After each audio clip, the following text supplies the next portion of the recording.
எரேமியா தீர்க்க தரிசன புத்தகம் 33ஆம் அதிகாரம் 3வது வசனத்தை வாசியுங்கள், அல்லது மனதில் வைத்திருக்கிறவர்கள் சொல்லுங்கள். என்னை நோக்கி கூப்பிடு, அப்பொழுது நான் உனக்கு உத்தரவு கொடுத்து நீ அறியாததும் உனக்கு எட்டாததுமான பெரிய காரியங்களை call to me and I will answer you and show you great and mighty things which you do not know என்று சொல்லுகிறார். உனக்கு அறியாததும் தெரியாததுமான பெரிய காரியங்களை நான் உனக்கு என்ன செய்வேன்? ஆமாம். இப்படி சொல்லும்போது எரேமியா எங்கே இருந்தார்? காவல் சிறையில் இருந்தார். அதாவது டீசெண்டாக எழுதியிருக்காங்க, ஆனால் நம்ம லாங்குவேஜ் சொல்கிறோம் ஜெயிலில் இருந்தார். ஜெயிலில் இருந்தார். முதல் வசனம் வாசிங்க. எரேமியா இன்னும் அப்படின்னா ஏற்கனவே உள்ள இருக்காரு. இந்த வார்த்தையை கேட்கும்போது கூட ஒரு ஜெயிலில் தான் இருக்கிறாரு. சொல்லுங்க. இன்னும் காவற்சாலையின் முற்றத்திலே அடைக்கப்பட்டிருக்கையில் கர்த்தருடைய வார்த்தை இரண்டாந்தரம் அவனுக்கு உண்டாகி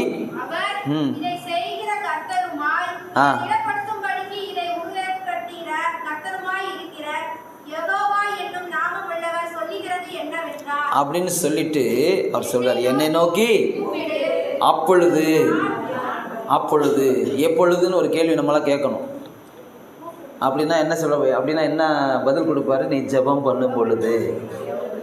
அப்பொழுதுன்னு சொன்னால் நம்ம ஜெபம் பண்ணும் பொழுது. அங்கே சொல்கிறாரு எரேமியாட்ட, அப்பா நீ ஜெயிலில் இருந்தாலும் பரவாயில்ல, நீ அடைக்கப்பட்டிருந்தாலும் பரவாயில்ல, நீ காவல் சிறையில் இருந்தாலும் பரவாயில்ல, இப்போ ஒரு காரியம் செய்யி, என்னை நோக்கி ஜெபத்தை மட்டும் விட்டுறாதப்பா. ஜெபத்தை மட்டும் என்ன செஞ்சிடாத, எந்த சிச்சுவேஷனில் இருந்தாலும் சரி, just pray, call to me, என்னை நோக்கி என்ன செய்யி, கூப்பிடு. ஆனால் அவருடைய சிச்சுவேஷன் என்னன்னு தெரியுமா உங்களுக்கு? தீர்க்க தரிசனம் சொல்லியே சிக்கலில் மாட்டினார். எரேமியா 20ஆம் அதிகாரத்தில் நீங்கள் பார்த்தீங்கன்னா அவர் சொல்கிறார், அவரே சொல்கிறார், எரேமியா அவருக்கு ஒரு பேர் இருக்குங்க. எரேமியாவுக்கு என்ன பேர்? வீப்பிங் ப்ராஃபட், அழுகையின் தீர்க்கதரிசி. இப்போ எரேமியா 20 நீங்கள் வாசித்து பார்த்தீங்கன்னா அங்கே 8ஆம் வசனத்தை வாசிங்க. நான் பேசினது முதற்கொண்டு கதறுகிறேன், கொடுமை என்றும் பால் கடிப்பு என்றும் சத்தமிட்டு கூறுகிறேன். நான் கூறின கர்த்தருடைய வார்த்தை நாள்தோறும் எனக்கு நிந்தையும் பரிகாசமும் ஆயிடுச்சு. சொன்னதுனால எனக்கு என்ன கிடைச்சிச்சுன்னா நிந்தையும் பரிகாசமும். கர்த்தாவே 7ஆம் வசனத்தில் சொல்றார், என்னை இணங்க பண்ணினீர், நான் இணங்கினேன், நீர் என்னிலும் பலத்தவராயிருந்து என்னை மேற்கொண்டீர். நாள்தோறும் நகைப்புக்கு, நாள்தோறும் என்னை பார்க்குறவங்க என்ன செய்கிறாங்க? சிரிக்கிறாங்க. ஏளனத்துக்கு உள்ளாக்கப்பட்டிருக்கிறேன், நகைப்புக்கு இடமானேன், எல்லாரும் என்ன செய்கிறாங்க? பரியாசம் பண்ணுகிறார்கள். இப்போ 9ஆம் வசனத்தில் அவர் ஒரு டெசிஷன் எடுக்கிறார். ஆதலால் நான் அவரை பிரஸ்தாபம் பண்ணாமலும் இனி கர்த்தருடைய நாமத்திலே பேசாமலும் இருப்பேன் என்றேன். ஆனாலும் என் எலும்புகளில் அடைபட்டு எரிகிற அக்கினியைப் போல் என் இருதயத்தில் இருந்தது, அதை சகித்து இழைத்து போனேன், எனக்கு பொறுக்க கூடாமல். இப்படிலாம் எனக்கு நான் தீர்க்க தரிசனம் சொல்லி எனக்கு அவமானமும் நிந்தையும், இந்த விசுவாச ஜீவியத்துக்குள்ளே வந்ததுனால எனக்கு அவமானமும் நிந்தையும். அதனால நான் ஒரு தீர்மானம் எடுத்திருக்கேன். என்ன தீர்மானம்? இனிமேல் உங்களை பிரஸ்தாபம் பண்ணவே சொல்கிறார் 9ஆம் வசனத்தில். ஆதலால் நான் அவரை பிரஸ்தாபம் பண்ணாமலும் இனி கர்த்தருடைய நாமத்தில் பேசாமலும் இருப்பேன். எவ்வளவு ஒரு பெரிய ஒரு தவறான ஒரு தீர்மானம் தான். ஆனாலும் அவர் நெருக்கடியான சூழ்நிலையில் மிகவும் பரியாசம் பண்ணப்படுகிற பொழுது ஆண்டவர் ஏதோ மௌனமாக இருக்கிறது போல் இருக்கும்போது அவர் சொல்கிறாரு, நீங்கள் மௌனமாக இருக்கீங்க, நான் எல்லாருடைய நகைப்புக்கும் நான் ஆளாக இருக்கிறேன், என்னால் இனிமேல் சகிக்க முடியாது, சகித்து இழைத்து போனேன், அதனால் நான் இனிமேல் உங்கள் மகிமைப்படுத்த மாட்டேன், பிரஸ்தாபம் பண்ண மாட்டேன், இனிமேல் உங்கள் நாமத்தில் நான் எதுவுமே செய்ய மாட்டேன் போது தான் அவர் சொல்கிறார், என்னை நோக்கி கூப்பிடுப்பா, என்னை நோக்கி கூப்பிடு, நான் அப்பொழுது உனக்கு என்ன செய்வேன்? உத்தரவு கொடுப்பேன். ஹல்லேலூயா. அப்படி உத்தரவு கொடுக்கும்போது என்ன செய்வாரா? நீ அறியாததும் உனக்கு எட்டாததுமான பெரிய காரியங்களை அறிவிப்பேன். ஒரு பாட்டு அடிக்கடி பாடுவோம், ஞாபகம் இருக்குதா?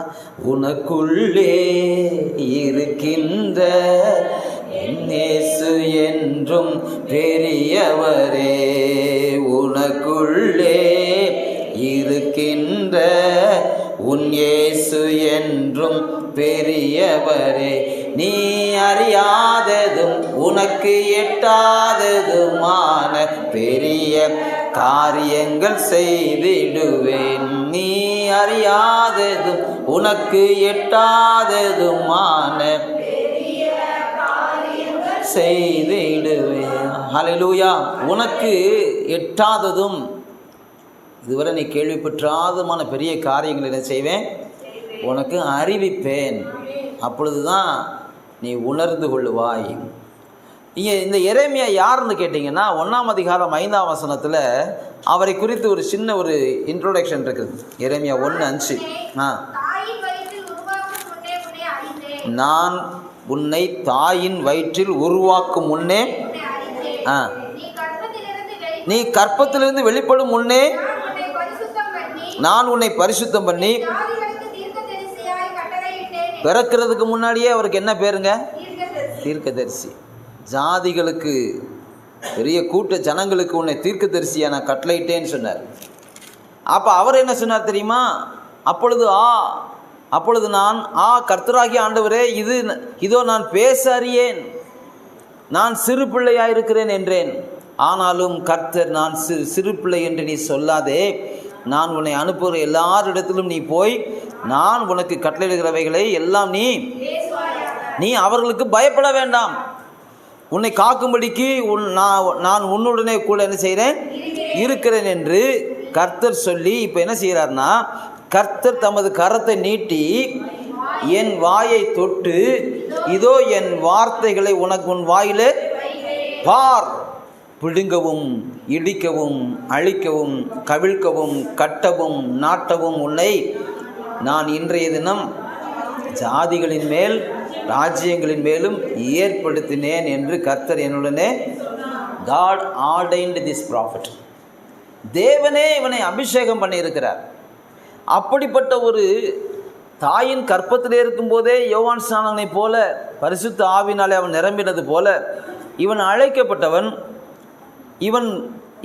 இவன் மேலே கர்த்தர் தமது கரத்தை நீட்டினார். மாத்திரமல்ல, இவன் வாயை தொட்டார்.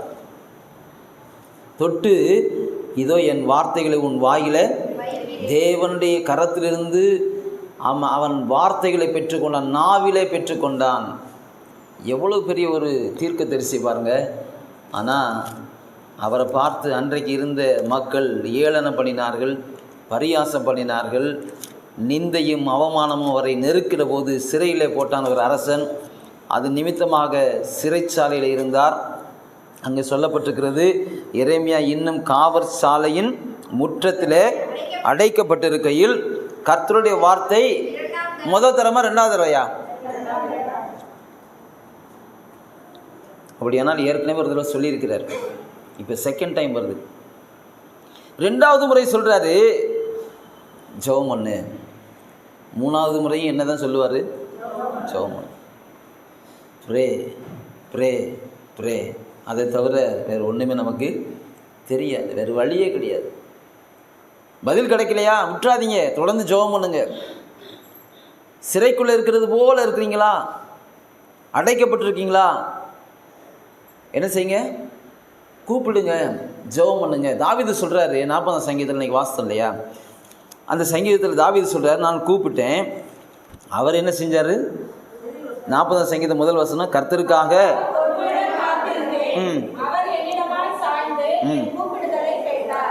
என் கூப்பிடுதலை என்னிடமாய் சாய்ந்து. அவ்வளோ பெரிய தேவன். தாவீது ஒரு சின்ன தாவீது. அவன் கூப்பிட்ட போது அவர் தன்னுடைய சிரசை தாழ்த்தி அவன்கிட்ட வந்து என்னப்பா சொல்கிற அப்படின்னு கேட்டார். அப்போ அவன் சொல்கிறான், என் கூப்பிடுதலை கேட்டார், கேட்டதுனால எனக்கு என்ன நன்மை? பயங்கரமான குழியிலும் உளையான, அந்த வசனத்தை வாசிங்க, எல்லாரும் வாசிங்க.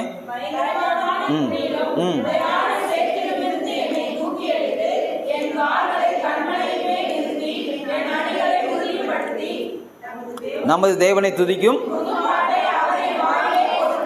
அநேகர் அதை கண்டு. பார்த்தீங்களா, கூப்பிடுறதுனால வரக்கூடிய ஆசீர்வாதத்தை பார்த்தீங்களா?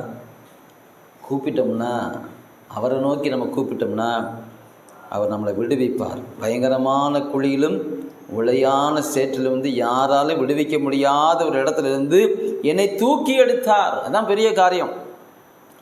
அதோடு விட்டுறல, கால்களை என்ன செஞ்சார்?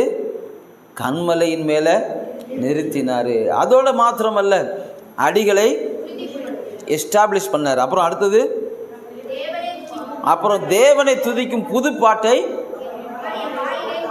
என் வாயிலே, எரேமியா வாயிலையும் கர்த்தர் தம்முடைய கரத்தை வைத்து வார்த்தையை கொடுத்தாரு. இந்த தாவீதின் வாயிலே கர்த்தர் என்ன செய்தார்? பாட்டை கொடுத்தாரு. அதனால தான் ஏறத்தாழ 73 சங்கீதங்களை அவர் எழுதி வைத்திருக்கிறார். இன்றைக்கி நம்ம பாடிக்கிட்டே இருக்கிறோம். அல்லேலூயா, ஆமென். ஒரு மனுஷன் கர்த்தரை நோக்கி கூப்பிட்டதுனால அவன் வாயிலே கர்த்தர் கொடுத்த புது பாட்டை இன்றைக்கும் உலகம் பாடிக்கிட்டு இருக்கு. இஸ்ரவேல் தேசத்தில் பாட்டு புஸ்தகம்னா இதுதான், சங்கீத புஸ்தகம் தான் பாட்டு புஸ்தகம். அடுத்த வாரம் நம்ம மத்தியில் டாக்டர் ஸ்டீபன் இன்பனான் வந்து கர்த்தருடைய வார்த்தை பகிர்ந்து கொடுப்பார். அவர் சங்கீதத்தில் அதிகமாய் பயிற்சி எடுக்கிறவர், சங்கீதத்தை அதிகமாய் வாசித்து தியானிக்கிறவர், பலமுறை இஸ்ரவேல் தேசத்துக்கு போயிட்டு வந்தவர். அவர் அந்த அனுபவங்களை எல்லாம் பகிர்ந்து கொடுப்பார். தாவீதை குறித்து அநேக முறை நம்ம இடத்துல ஷேர் பண்ணியிருக்கிறார். இன்றைக்கி அங்கே அந்த யூதர்கள் எல்லாரும் ஃபாலோ பண்ணுறது இந்த தாவீதனுடைய சங்கீதங்கள் தான். அங்கே மிகப்பெரிய பாதுகாப்பு வளையங்களை ஏற்படுத்தியிருக்கிறார்கள். அதில் 2வது வளையத்துக்கு பேர் டேவிட் ஸ்லிங் அப்படின்னு எழுதப்பட்டு வச்சிருக்கிறாங்க பேர். தாவீதனுடைய கவன். அந்த தேசத்தில் பாதுகாப்பு, இன்னும் ஒரு அட்டாக் பண்ணணும்னா அதுக்கு ஒரு பேர் வச்சுருக்காங்க, சாம்சன் அட்டாக். எல்லாம் பைபிளில் இருந்தால் அவங்க ஃபாலோ பண்ணுறாங்க. சிம்சோன் வந்து திடீர்னு என்ன செஞ்சிருவான்? பயங்கரமாக ஒரு அட்டாக் பண்ணுவான். அதெல்லாம் வேதத்திலிருந்து, வேதம் சத்தியம் என்பதை இன்றைக்கும் அவர்கள் நிரூபித்து கொண்டு தான் இருக்கிறார்கள். ஒரு காரியம், இயேசுவை மாத்திரம் அவர்கள் மேசியாவாக ஏற்றுக்கொள்ள வேண்டும். எனவே கூப்பிடுதலிலே நாம் தொய்வு ஏற்படுமானால் ஆண்டவர் நம்ம பார்த்து சொல்லுவார், கூப்பிடுப்பா. ஆமாம். ஆனால் எரேமியா நல்லா கூப்பிடுறவர் தான், நல்லா ஜெபிக்கிறவர், அழுதுகிட்டே இருப்பார். அவர்கிட்ட போய் திரும்பவும் சொல்கிறார், என்னை நோக்கி கூப்பிடு. நல்லா ஜெபிக்கிறவங்கள்ட்ட போய் நீங்கள் ஒரு வார்த்தை சொல்லி பாருங்கள். நல்லா ஜெபிக்கிறவங்கள்ட்ட போய், நல்லா ஜெபம் பண்ணுங்க சிஸ்டர், நல்லா ஜெபம் பண்ணுங்க பிரதர். ஆமாம், ஜெபம் பண்ணிக்கிட்டு தான் இருக்கேன். அல்லேலூயா. நீங்களாம் சொல்ல வேண்டியதில்லை, நான் சொல்லாமலே ஜெபம் பண்ணிக்கிட்டு இருக்கேன்னு கோவம் வந்துடும். ஆனால் எரேமியா நல்லா ஜெபிப்பார், நல்லா அழுவார். எத்தனை பேர் சேர்ந்து பரியாசம் பண்ணாலும், கேலி பண்ணாலும், கிண்டல் பண்ணாலும் கொஞ்சம் நேரத்தில் சொல்லுவார், நான் உங்கள் நாமத்தை பிரஸ்தாவ பண்ண மாட்டேன், நான் உங்களை நோக்கி கூப்பிட மாட்டேன்னு சொல்லுவார். அது சும்மா ஒரு பேச்சுக்கு தான், மற்றபடி ஓடியாந்துருவார். ஆமேன். நம்மளும் எத்தனை பேரை சொல்லியிருக்கோம், ஏதாவது ஒன்று கிடைக்கல, ஏதாவது ஒன்று நடக்கலை, ஏதாவது ஒரு பிரச்சனை அப்படின்னா அடுத்த வாரம் நான் ஆராதனைக்கு என்ன செய்ய மாட்டேன், முதல் வேலை கை வைக்கிறது எங்கே தெரியுமா? அவருடைய நாளில் தான் கை வைக்கிறது. நான் போக மாட்டேன், பைபிள் வாசிக்க மாட்டேன், நான் ஜெபிக்க மாட்டேன். ஏன்னா எனக்கு ஆண்டவர் பதில் கொடுக்கல. இல்லைங்க, 2ஆம் தரம் இப்பொழுது கர்த்தருடைய வார்த்தை உங்களுக்கு வருகிறது. கால் டு மீ, என்னை நோக்கி கூப்பிடு. ஹல்லேலூயா. சரி, கூப்பிடுற நாளில் என்ன செய்வார்? சங்கீதம் 138:3 வாசிங்க. சங்கீதம் 138:3. நான் கூப்பிட்ட நாளிலே எனக்கு என்ன செய்வார்? மறு உத்தரவு அருளினீர் என்று சொல்லுகிறான். என் ஆத்துமாவிலே பலன் தந்து. ஆமேன். நீங்கள் கூப்பிட்டீங்கன்னா அவர் மறு உத்தரவு என்ன செய்வார்? கொடுப்பார். கூப்பிட்ட நாளிலே கொடுப்பார், அடுத்த நாள் கிடையாது, உடனே கேட்பார். அப்படி தான் சொன்னார், என்னை நோக்கி கூப்பிடுது, அப்பொழுது நான் உனக்கு மறு உத்தரவு கொடுத்து நீ அறியாததும் உனக்கு எட்டாததுமான பெரிய காரியங்களை அறிவிப்பேன்.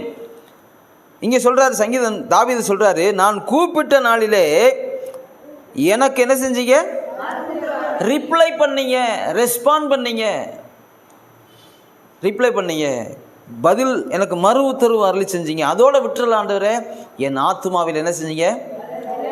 என் ஆத்துமாவில் பலன் தந்து என்னை ஒரு ஸ்பிரிச்சுவல் ஸ்ட்ரென்த்தை கொடுக்குறாருங்க. நமக்கு ஜெபிக்கிறவங்களுக்கு என்ன கிடைக்கும்? பதில் கிடைக்கும், அதோடு கூட ஸ்ட்ரென்த்தும் கிடைக்கும். நம்ம அப்போஸ்தலனாகிய பவுலை குறித்து நம்ம அறிஞ்சு வச்சுருக்கிறோம். சொன்னால், ஆண்டவரே, இந்த முள் என்னை குட்டும் சாத்தானுடைய தூதனாக இருக்குது, என்னால் ஒன்றுமே செய்ய முடியல, நாள் முழுவதும் அது என்னை குத்திக்கிட்டே இருக்குது. அது என்ன வலியோ என்ன வேதனையோ தெரியல, கண்ணில் பிரச்சனையா அல்லது சரீரத்தில் தோல் சம்மந்தமான பிரச்சனையா என்னென்னு தெரியல. ஆனால் அவர் சொல்கிறாரு, என்னால் பேர் பண்ணவே முடியல ஆண்டவரே, என்னால் ஒன்றுமே செய்ய முடியல அப்படின்னு சொல்லிக்கிட்டே 13 நிருபம் எழுதிட்டார். அல்லேலூயா, ஆமென். அப்போ தான் ஆண்டவர் சொன்னார், சரிப்பா நான் அந்த முள்ளை நான் எடுத்துடுறேன் அப்படின்னு சொல்லலை. என் கிருபை உனக்கு அதான் மறு உத்தரவு. அல்லேலூயா. உங்களுக்கு ஒருவேளை டக்குன்னு அந்த பிரச்சனையை எடுத்து தூக்கி எரிஞ்சு போடாமல் இருக்கலாம். ஆனால் அதுக்கு பதிலாக கர்த்தர் என்ன தருவார்? கிருபை. அல்லேலூயா. என் கிருபை உனக்கு போதுப்பா அப்படின்னா என்ன அர்த்தம்னா, அந்த முள்ளை விட என் கிருபை உனக்கு, அந்த பிரச்சனையை விட என் கிருபை உனக்கு, my grace is sufficient for you, உனக்கு போதுமானதாக இருக்கிறது. உன் பிரச்சனைக்கு மேலே, உன் சரீர வலி வேதனைக்கு மேலே, அந்த அந்த துர்நாற்றம் அடிக்கிறதில்ல உன்னுடைய சரீரத்திலிருந்து. அவன் ஒரு இடத்துல சொல்லுவான், நீங்கள் வந்து என் மேலே வச்சுருக்கிற அன்பு நிமித்தமாக உங்கள் கண்ணை கேட்டால் கூட எனக்கு கண்ணை நீங்கள் என்ன செஞ்சுருப்பீங்க, பிடுங்கி கொடுத்துருப்பீங்க. அதில் தான் பரிசுத்தவான்கள் அவங்க நிதானிக்கிறாங்க, ஏதோ கண்ணில் ஏதோ பிரச்சனை, சாயந்தரம் ஆச்சுன்னா அவர் கண்ணு தெரியாது, மாலைக்கண் நோய் அப்படின்றாங்க. அதனால தான் அவர் சொன்னார், கண்ணை கேட்டால் கூட கண்ணை பிடுங்கி தந்துடுவீங்க. நீங்கள் நான் உங்கள்கிட்ட வரும்போது நீங்கள் ஆரோசிக்காமல்னுவார். அப்போ என்னென்னா துர்நாற்றம் அடித்திருக்கும், ஏதோ ஒரு சரீரத்தில் பிரச்சனை. இன்றைக்கி மாதிரி மருத்துவ சிகிச்சையில் பெற்றுக்கொள்ள முடியாத ஒரு காலத்தில் வாழ்ந்தவர். அது மாத்திரமல்ல, வேறு எந்த மருந்துகளையும் அவர் அதை குறித்து யோசிக்காமல், அதை போய் நாடாமல் கர்த்தரையே அவர் பின்பற்றி கொண்டு கர்த்தரையே அவர் நோக்கி பார்த்து கொண்டிருந்தனால அவர் சொன்னார், என் கிருபை உனக்கு போதும்பா, உன் பலவீனத்தில் என் பலன் பூரணமாய். இதான் ஸ்பிரிச்சுவல் ஸ்ட்ரென்த் நமக்கு தர்றாரு, ஆவிக்குரிய பலன். கூப்பிட்ட நாளிலே, ஆமேன், சோத்திரம். நீங்கள் கூப்பிட்டு பாருங்கள், உங்களுக்கு மறு உத்தரவு கொடுத்துட்டு உங்களை ஸ்பிரிச்சுவலாக ஸ்ட்ரென்தன் பண்ணி உங்கள் குடும்பத்தின் நடுவே உங்களை கர்த்தர் உயர்த்துவார், உங்கள் தலையை உயர்த்துவார். ஹல்லேலூயா.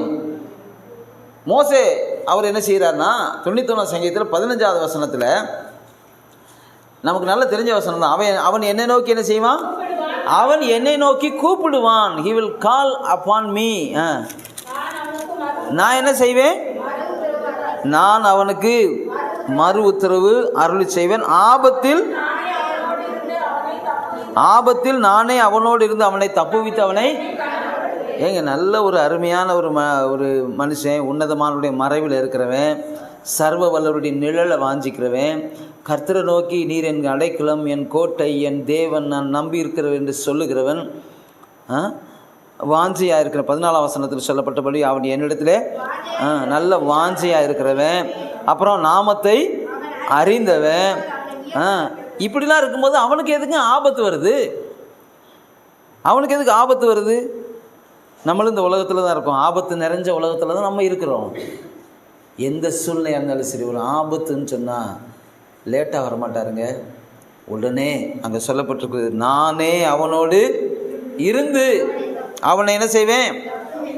தப்பு வச்சுட்டு சும்மா விட்டுற மாட்டேன். இந்த ஆபத்தை கண்டுட்டு அவன் தப்பு வைக்கப்பட்டதுக்கு அப்புறம் அவனை உயர்த்தி கனப்படுத்துவேன். ஹல்லேலூயா. நீடித்த நாட்கள் அவனை திருப்தியாக்கி என் ரட்சிப்பை அவனுக்கு காண்பிப்பேன் என்று சொல்கிறார். he shall call upon me. அவன் என்னை நோக்கி கூப்பிடுவான் என்று சொல்கிறார். ஜெபிக்கணுங்க. நம்ம என்னதான் வாஞ்சையாக இருந்தாலும், என்னதான் கர்த்தரிடத்தில் நம்ம பிரியமாக இருந்து நம்ம கர்த்தரை கனப்படுத்திக்கிட்டே இருந்தாலும், அவர் நாமத்தை அறிந்திருந்தாலும், நம்ம அவரை நோக்கி ஜெபிக்கணும், கூப்பிடணும். இறைமையாட்ட அதுதான் சொன்னார், இப்போ நீ சிறைச்சாலையில் இருக்கிற, 2ஆம் தரம் நான் அவனை பார்த்து சொல்கிறேன், என்னை நோக்கி கூப்பிடு, வேறு ஒரு வழியே இல்லை. எங்கள் ஆண்டவரால் சிறையிலிருந்து அவனை வெளியே கொண்டு வர முடியுமா முடியாதா? ஏங்கப்பா, பேதுரு சிறைச்சாலைக்குள்ளே அடைக்கப்பட்டிருக்கும் போது தூதனை அனுப்புகிறாரு, அது கதவுகளும் தன்னால் திறக்குது, ஆட்டோமேட்டிக் டோர் மாதிரி, சென்சார் டோர் மாதிரி நடந்து போய்கிட்டே இருக்கான். தூதன் டக்குன்னு திறக்குது, ஏர்போர்ட்டில் திறந்த மாதிரி. அப்படியே நீ டிபார்ட்மெண்ட் ஸ்டோர்லாம் போனீங்கன்னா நீங்கள் கால் வச்சோன்னா அங்கே திறக்கும் சென்சார். அன்றைக்கே அதை கண்டுபிடிச்சாரு ஆண்டவர். தூதன் போகும்போது ஒவ்வொரு கதவும் அப்படியே திறக்குது. எவ்வளோ பெரிய திண்டுக்கல் பூட்டுனாங்களே தெரியல, ஆனால் திறந்துருச்சு. எவ்வளோ பெரிய பூட்டாக இருக்கட்டுங்க, ஆண்டவர் தூதன் அனுப்பும்போது தன்னால் திறக்கும். எங்கே பேதுரு அடைக்கப்பட்டிருக்கானோ அங்கே போய் நின்றார் தூதன். இப்படிலாம் செய்தவருக்கு ஏன் இந்த எரேமியாவை காவல் சிறையிலேருந்து வெளியே கொண்டு வர முடியாது? ஏன்னு கேட்குறதுக்கு நமக்கு உரிமை இல்லை. அவனுக்கு ஏன் அப்படி செஞ்சீங்க, இவனுக்கு ஏன் அப்படி செஞ்சீங்க? யாக்கோபை சிறைச்சேதம் பண்ணிட்டாங்களே, எப்படி நீங்கள் விட்டீங்க? பேதுரு மொத்தம் காப்பாற்றிட்டீங்கல்ல, பேதுருக்காக சபையார் ஊக்கமாக ஜெபம் பண்ணதுனால அவனை காப்பாற்றிட்டீங்க, வெளியே கொண்டு வந்துட்டீங்க. ஏன் இதே காரியத்தை யாக்கோபுக்கு ஏன் செய்யலை ஆண்டவரேன்னு கேட்க முடியாது. ஏன் ஸ்தேவானை நீங்கள் வந்து இரத்த சாட்சியாக மறிக்க விட்டீங்க? நீங்கள் ஒரு அந்த நேரத்தில் டக்குன்னு ஒரு பயங்கரமான மழையை பெஞ்சிருக்கலாம், கல் மழை பெஞ்சிருக்கலாம், எல்லாருமே கல் எரிஞ்சிருக்கலாம்ல நீங்கள் அப்படின்னு நம்ம கேட்கலாம். ரைசலாம். ஆனால் நமக்கு கேட்குறதுக்கு உரிமை இல்லை. ஆண்டவரே, நீர் நடத்துகிறத வழிகளுக்காக உமக்கு நன்றி. இறைமையாட்ட சொன்ன, நீ என்னை நோக்கி கூப்பிட்டா போதும், நான் உனக்கு உத்தரவு கொடுப்பேன். நீ அறியாதும் உனக்கு எட்டாதுமான பெரிய காரியத்தை உனக்கு நான் செய்வேன் என்று அறிவிப்பேன் என்று சொல்கிறேன். உனக்கு தெரியப்படுத்துவேன்ப்பா. அப்போ சில காலத்தில் நீங்கள் பார்த்தீங்கன்னு சொன்னால், அந்த நாட்களில் அவங்க ஜெபம் பண்ணும்போது அந்த ஜெபம் பண்ண இடம் அப்படியே ஷேக் ஆச்சான். நீங்கள் வாசித்து பாருங்கள். அப்போ சில 4ஆம் அதிகாரம் 31ஆம் வசனத்தை வாசிங்க. அப்போ சில 4:31. அவர்கள் கூப்பிட்ட போது அவர்கள் கூடியிருந்த இடம் அசைந்தது. அவர்கள் எல்லாரும் பரிசுத்த ஆவியினாலே நிரப்பப்பட்டு தேவ வசனத்தை என்ன செஞ்சாங்களா? இந்த தைரியம்லாம் அவர் தான் தர்றது. நான் கூப்பிட்ட நாளிலே நீர் எனக்கு மறு உத்தரவு கொடுத்தேன். ஆத்மாவில் என்ன செஞ்சீங்க? பலன் தந்தீங்க. நிறைய பேருக்கு சரீரத்தில் பலன் இருக்கும், ஆத்மாவில் பலன் இருக்காது. இன்னும் சிலருக்கு ஆத்மா நல்லா ஸ்ட்ராங்காக இருக்கும், சரீரம் வீக்காக இருக்கும், வயசு வருஷா மாதிரி. ஆனாலும் கூட எப்படி இருந்தாலும் சரி, பலன் ஆண்டவர் சரீரத்தினாலும் தருவார், ஆத்மாவினாலும் தருவார். எனவே நம்ம செய்ய வேண்டியது கூப்பிடணும், ஜெபிக்கணும். அன்னைக்கு அப்போஸ்தலர்கள் கூடி ஜெபிச்ச இடம் என்ன செஞ்சான்? சரி, இப்போ இங்கே கூப்பிடுறோம், ஜெபிக்கிறோம், கொஞ்சம் அசைஞ்சிச்சுன்னா எத்தனை பேர் நீங்கள் உள்ளே இருப்பீங்க? ஹல்லேலூயா. கொஞ்சம் அசைஞ்சிச்சுன்னு வைங்க, பில்டிங்லாம் கொஞ்சம் ஷேக் ஆச்சுன்னா வேலை பாஸ்டர் வர்றாரா இல்லையே, நம்ம என்ன செஞ்சுருவோம்? ஆமாம், அந்த வழியை போய் அப்படி இறங்கி ஓடி போயிடுவோம். கீழே அங்கே நின்று பார்ப்போம் என்ன நடக்குதுன்னு பார்ப்போம். அன்றைக்கி யாரும் ஓடலைங்க, அன்றைக்கி அசைஞ்சது உண்மைதான். ஆனால் எந்த ஆபத்தும் யாருக்கும் நடக்கலை. ஆமென், ஹல்லேலூயா. அதுதான் மறு உத்தரவு. ஜெபிக்கும்போது நீங்கள் கூப்பிடும்போது அந்த அசைது பார்த்தீங்களா, அதுதான் மறு உத்தரவு. பதில் கொடு, நான் ரெஸ்பாண்ட் பண்ணுறேன், நான் இருக்கிறேன், நீ பயப்படாத. ஹல்லேலூயா. நம்ம கூப்பிடும்போது நம்முடைய கூப்பிடுறதுல அவர் அலட்சியம் பண்ண மாட்டார். He will not despise our calling, our prayer, our cries. அவர் உடனே என்ன செய்வார்னா பதில் கொடுப்பார். ஜெபத்தில் உறுதியாய் நம்ம தரித்திருந்தால் அவர் பதில் கொடுக்கறத, அவர் ரெஸ்பாண்ட் பண்ணுறத, அவர் ரிப்ளை பண்ணுறத, அவர் மறு உத்தரவு கொடுக்கறத நம்முடைய ஆத்மாவிலையும் சரீரத்திலையும் ஃபீல் பண்ணலாம். ஒரு ஆமீன் சொல்லுங்கள். ஹல்லேலூயா. பேதுரு ஜெபம் பண்ண போனார். அப்போஸ்தலர் 10ஆம் அதிகாரத்தில் 9ஆம் வசனத்தை வாசிங்க. பேதுரு மறுநாளிலே அவர்கள்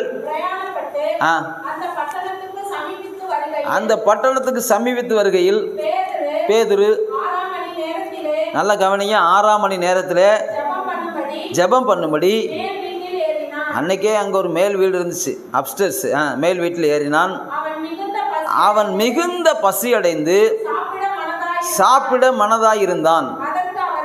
அதற்கு அவர்கள் ஆயத்தம் பண்ணுகையிலே, ஐயா எங்கே போயிட்டாரு? அப்படியே கண்ணை மூடினா அப்படியே ஞான தரிசி அடைந்து அப்படியே தீர்க்க தரிசனம் பார்க்க ஆரம்பிச்சிட்டார். பசி ஒரு பக்கம், ஜெபம் பண்ணணுன்ற ஒரு தாகம், கூப்பிடணும் அப்படின்ற ஒரு வாஞ்ச, மேல் வீட்டுக்கு போயிட்டார். அங்கே போனால் பசி அவரை வாட்டுது. வீட்டில் சொல்லிட்டாரு. உடனே அவங்க என்ன செஞ்சிட்டாங்க? அவங்க ஆயத்தம் பண்ணிகிட்ருக்குறாங்க. இந்த நேரத்தில் அவர் என்ன செய்தார்? கண்ணை அப்படி மூடினோடனே ஆண்டவர் தரிசனம் கொண்டுட்டார். துப்பட்டி தரிசனம். அந்த தரிசனத்துக்கு பேர் என்னது? போர்வை தரிசனம். ஹல்லேலூயா. அங்கே எழுதப்பட்டிருக்கிறது, வானம் திறந்திருக்கிறதாகவும் 4 முனைகளும் கட்டப்பட்ட ஒரு பெரிய துப்பட்டியை போல ஒரு விதமான கூடு தன்னிடத்தில் இறங்கி. இப்போ தரிசனம் பார்க்குறாரு. ஆண்டவரை நோக்கி ஜெபிக்கணும்னு தான் போனார், ஜெபிச்சிருப்பார். பசி நிமித்தமாக அப்படி கண்ணை மூடினோன்னு தரிசனம் வந்துருச்சு. தரிசனத்தில் பார்த்துட்ருக்கிறாரு. ஆண்டவர் உத்தரவு கொடுத்தாரா கொடுக்கலையா? இந்த பேதுருக்கு என்ன உத்தரவு கொடுத்தாரு? வாசிங்க, 19ஆம் வசனம் வாசிங்க. பேதுரு அந்த தரிசனத்தை குறித்து சிந்தனை பண்ணி கொண்டிருக்கையில் ஆவியானவர், இதான் ரிப்ளை, மறு உத்தரவு. என்னை நோக்கி கூப்பிடு, அப்பொழுது நான் உனக்கு மறு உத்தரவு கொடுப்பேன். நான் உனக்கு உத்தரவு கொடுத்து நீ அறியாத உனக்கு எட்டாதமான பெரிய காரியங்களை. இங்கே வந்து தரிசனத்தை குறித்து ஒரு சிந்தனை பண்ணி கொண்டிருக்கிறார் பேதுரு அவர்கள். இப்போ ஆவியானவர் ரிப்ளை கொடுக்குறாரு. மேலே வந்துட்டார், மாடிக்கு வந்துட்டார். யார்? ஆவியானவர் வந்து, இதோ உன்னை 3 மனுஷர் என்ன செய்கிறாங்க? தேடிக்கிட்டு இருக்காங்கப்பா. நீங்கள் உட்காந்து தரிசனம் பார்த்துட்டு இருக்க. இறங்கி நீ எழுந்து இறங்கி ஒன்றுக்கும் சந்தேகப்படாமல். இதுதான் ரிப்ளை. இதுதான் கர்த்தர் கொடுக்குற மறு உத்தரவு. ஆவியானவர் மாத்திரம் அன்னைக்கு வந்து இந்த காரியத்தை சொல்லணும்னா பேதுரு போயிருப்பார் நினைக்கிறீங்க நீங்கள்? நோ சொல்லியிருப்பார். நான் ஒன்லி யூதருக்கு தான் போவேன், கொர்நேலி யூதன் கிடையாது அப்படின்னு சொல்லிட்டு பேசாமல் உட்காந்துருப்பார். நான் ஜெபம் பண்ணுறேன். ஆண்டவர் பார்த்தார், தரிசனத்தை கொடுத்து, நான் பரிசுத்தம் பண்ணதை நீ அசுத்தம்னு சொல்லாத, தேவன் சுத்தம் பண்ணதை நீ அசுத்தம்னு சொல்லாத. இப்போ நேரம் என்ன செய்ய? சந்தேகப்படாமல். ஏன்னா பேதுரு கொஞ்சம் தோமாட்டேருந்து கொஞ்சம் ஒரு பெர்சன்டேஜ் வாங்கி வச்சுருக்காரு சந்தேகத்தின் ஒரு காரியத்தை. தோமா வந்து 100% சந்தேகவாதி. அவர் டவுட்டிங் தாமஸ். இவர் கொஞ்சம் சந்தேகப்பட்டு அவர்கிட்ட கொஞ்சம் வாங்கி வச்சதுனால அவருக்கு ஒரு சந்தேகம். தரிசனம் இது என்ன துப்பட்டி வருது, இதில் என்னன்னா எத்தனையோ ஜீவன்கள் இருக்குது, அடித்து புசின்றாரு, நம்ம இப்படிப்பட்ட இதெல்லாம் புசிச்சு பழக்கம் கிடையாது. இப்படி யோசிச்சுட்டு இருக்கும்போதே ஆவியானவர் வந்துட்டார். நீங்கள் ஜெபிச்சுக்கிட்டு இருக்கும்போது, ஒருவேளை தரிசனம் சொப்பனை கண்டுட்டு இருக்கும்போது கர்த்தருடைய ஆவியானவர் உங்களிடத்துல பேசுவார். அல்லேலூயா. என்ன பேசினார்? போன்னு சொன்னார். நீ எழுந்து இறங்கி ஒன்றுக்கு சந்தேகப்படாத, நீ பாட்டில் போய்கிட்டே இரு, ஒன்றும் பேசாத, சந்தேகப்படாத, அவர்களுடனே கூட போ அப்படின்னு சொல்லிட்டு நானே அவர்களை அனுப்பினேன். என்ன அருமையான தேவன் பார்த்தீங்களா ஆவியானவர். நானே அவர்களை என்ன செய்தேன்? அனுப்பினேன் என்று அவனுக்கு சொன்னார். அப்பொழுது பேதுரு கொர்நேலியுவினால் தன்னிடத்திலே அனுப்பப்பட்ட மனுஷரிடத்திற்கு இறங்கி போய், இதோ நீங்கள் தேடுகிறவன் நான் தான், நீங்கள் வந்திருக்கிற காரியம் என்னன்னு கேட்குறான். அப்புறம் அப்படியே வீட்டுக்கு கூட்டி போகிறாங்க. வீட்டுக்கு கூட்டி போனோன்னே வீட்டுக்குள்ளே நுழையும் போது கொர்நேலி ஓடி வந்து அவன் காலில் விழுகிறான். விழுந்தோன்னே சொல்ல, நானும் மனுஷன்தான், அப்படிலாம் மனுஷனை கும்பிடக்கூடாதுப்பா அப்படின்னு சொல்லிட்டு என்ன செய்கிறான்னா தொடர்ந்து பேச ஆரம்பிக்கிறான். பேசி முடிக்கும்போது அங்கே எல்லார் மேலும் பரிசுத்த ஆவியானவர் வந்து இறங்கினார். ஜெபம் பண்ண போனவர் பேதுருட்ட ஆண்டவர் என்ன செய்தார்னா ஆவியானவர் மூலமாக பேசினார், மறு உத்தரவு கொடுத்தார். அவன்கிட்ட பேசினார், நீ இறங்கி போப்பா. சோத்திரம். இன்றைக்கி நிறைய பேர் ஜெபிக்கிறாங்க, ஆனால் அவர் மறு உத்தரவு கொடுக்கும்போது அங்கே இருக்க மாட்டுறாங்க. மறு உத்தரவு கொடுக்கும்போது இருக்க மாட்டாங்க. ஒரு இடத்துல வந்து ஒருத்தன் கதவை தட்டினானாம். ஹெல்ப்புக்காக, உதவிக்காக ஒரு பிச்சையை கேட்டு கதவை தட்டியிருக்கான். 2-3 தடவை தட்டியிருக்கான். அதுக்கப்புறம் அவர் வந்து கதவை திறக்கும்போது ஆளை காணோம், அடுத்த வீட்டுக்கு போயிட்டான். இன்றைக்கி நிறைய பேருடைய சூழ்நிலை எப்படி இருக்குன்னு கேட்டிங்கன்னா, தட்டுங்கள் அவனுக்கு திறக்கப்படும் சொல்லியிருக்கு. தட்டுறோம். அவர் திறக்க வரும்போது அடுத்த இன்னொரு இடத்துக்கு போயிடுறோம். அதாவது நம்ம ஜெபிக்கிற அந்த மூளை விட்டுட்டு வேறு ஒரு எண்ணத்தில் போய் சிந்தனையில் உட்காந்துருக்குறோம். பதில் அவர் தரும்போது அதை கேட்குறதுக்கு நம்ம அங்கே இருக்கிறது இல்லை. ஆண்டவர் சொல்றார், நீ ஜெபி, என்னை நோக்கி கூப்பிடு, ஆனால் நான் உனக்கு மறு உத்தரவு கொடுக்கும்போது நீ கொஞ்சம் வெயிட் பண்ணி அதை ரிசீவ் பண்ணுறதுக்கு நீ அங்கே இருக்கணும் பாட்டார். அல்லேலூயா, ஆமென். ஸோ அந்தளவுக்கு நமக்கு பொறுமை இல்லை. இன்றைக்கி நிறைய பேர் ஜெபம் எப்படி தெரியுமா? ஆண்டவரே எனக்கு இது வேண்டும், அது வேண்டும், இதை தாரும், அதை தாரும், எல்லாவற்றையும் பார்த்துக்குங்க, வீட்டெலாம் பத்திரமா பார்த்துக்குங்க, நான் சர்ச்சுக்கு போயிட்டு வர்றேன், தீமை எதை அணுகாது அப்படி காத்துக்கணும், திருடி எதை வந்துடாது அப்படி காத்துக்கொடுங்க, ஆண்டவரே மக்கள் இந்த மாதம் முழுவதும் என்னை நடத்துங்க, ஒன்று குறைவில்லாமல் இருக்கட்டும், இயேசுவின் நாமத்தில் ஜெபிக்கிறேன், ஆமென் அப்படின்னு சொல்லிட்டு நம்ம என்ன செய்கிறோம்? ரிப்போர்ட்டை சப்மிட் பண்ணிவிட்டு நம்ம வாட்டில் கிளம்பி போயிடுறோம். நிறைய பேர் அவர்கிட்ட ஒரு லிஸ்ட்டு கொடுக்குறாங்க. ஆண்டவர்கிட்ட பெரிய லிஸ்ட்டு. நம்ம பலசர கடைக்கு போகும்போது லிஸ்ட்டு கொண்டு போய் கொடுக்குற மாதிரி லிஸ்ட்டு கொடுக்குறாங்க.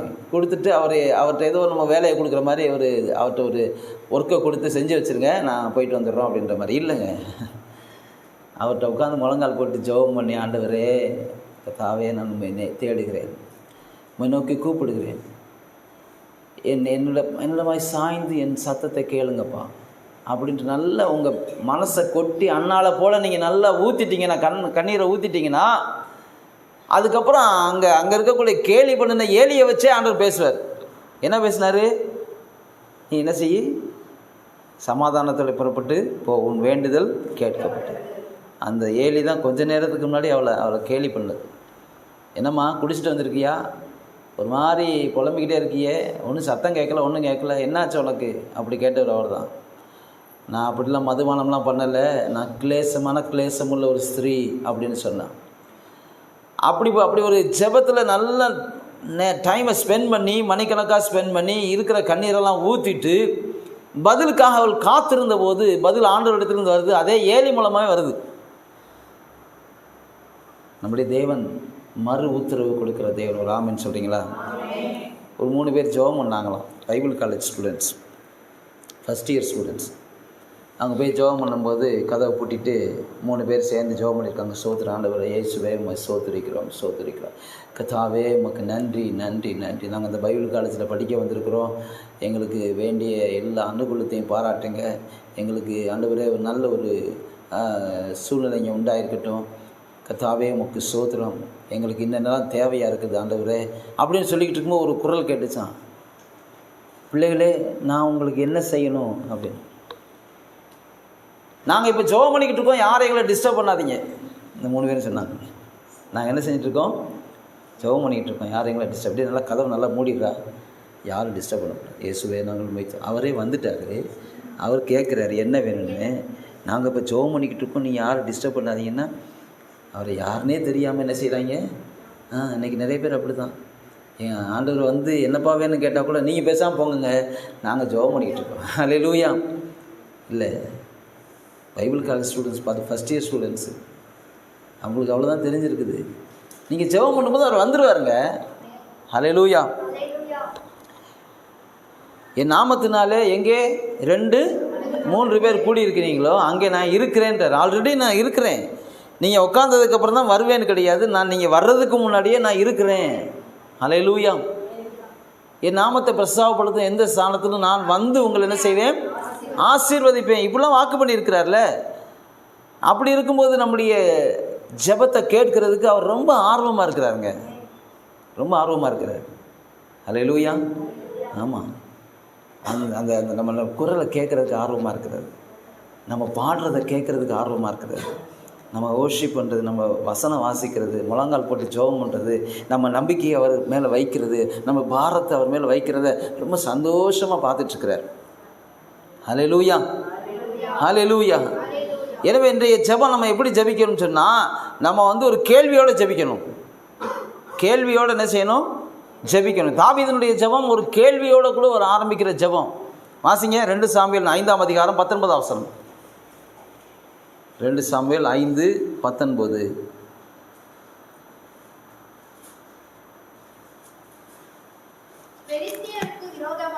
பெலிஸ்தியருக்கு விரோதமாகவும் பெலிஸ்தியருக்கு விரோதமாய் போகலாமா?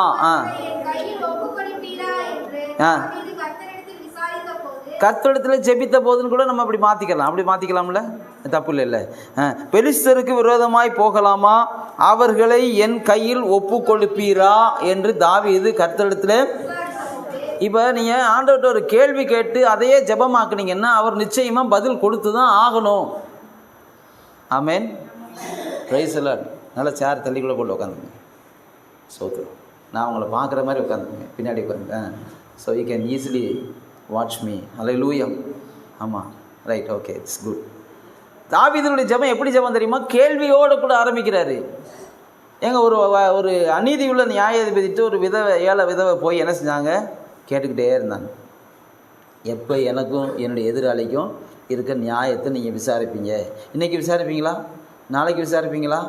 என்னைக்குன்னு சொல்லுங்கள் அப்படின்னு சொல்லும்போது அவன் சொல்கிறான், இந்த அம்மா வந்து நம்மளை போட்டு அலட்டிக்கிட்டே இருக்குது, அதனால இந்த அம்மாவுக்கு ஒரு நியாயத்தை செஞ்சு சாப்டரை க்ளோஸ் பண்ணி கேஸை முடித்து ஃபைலை க்ளோஸ் பண்ணணும்னு சொல்லிட்டு அவன் வந்து டக்குன்னு ஒரு நியாயம் செஞ்சிருவான். அப்போ தான் ஆண்டவர் சொல்லுவார், ஏப்பா அநீதி உள்ள நியாயாதிபதியே இப்படி செய்தானா, நீதி உள்ள நியாயாதிபதிகிட்ட நீ வந்து ஜெபம் பண்ணேன்னா கேட்டேன்னா அவர் செய்யாமல் இருப்பாரோ?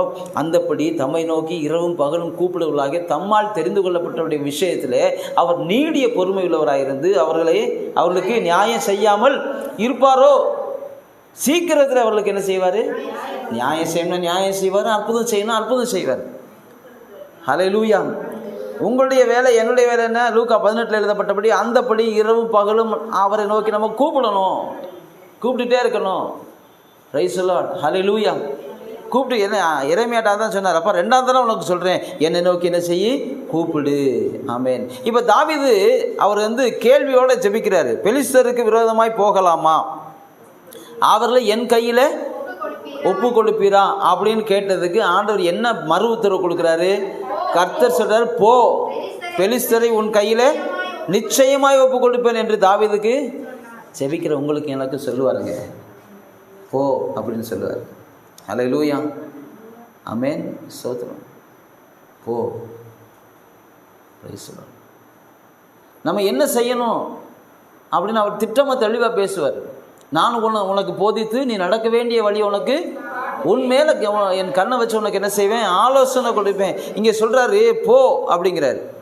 பெலிஸ்தரை உன் கையில் நிச்சயமாய் என்று தாவீது சொன்னார். அதே போல் பெலிஸ்தரை அவன் கையில் ஒப்பு கொடுத்தார். 21 வசனத்தில் இருக்குது, அங்கே பெலிஸ்தர் தங்கள் விக்கிரகங்களை விட்டு ஓடி போனார்கள், அவைகளை தாவீதும் அவன் மனுஷரும் சுட்டெரித்தார்கள். இந்த பெலிஸ்தர் ஒரு தடவை யுத்தத்துக்கு அப்படியே முறி அடித்தாலும் திருப்பி எப்படியாவது இந்த சீமக்கருளை வெட்டினோட திருப்பி முளைச்சி வர்ற மாதிரி வந்துடுவாங்க. தெரியுமா உங்களுக்கு? என்னைக்காவது சீமக்கருளை மரத்தை வெட்டிட்டீங்களா?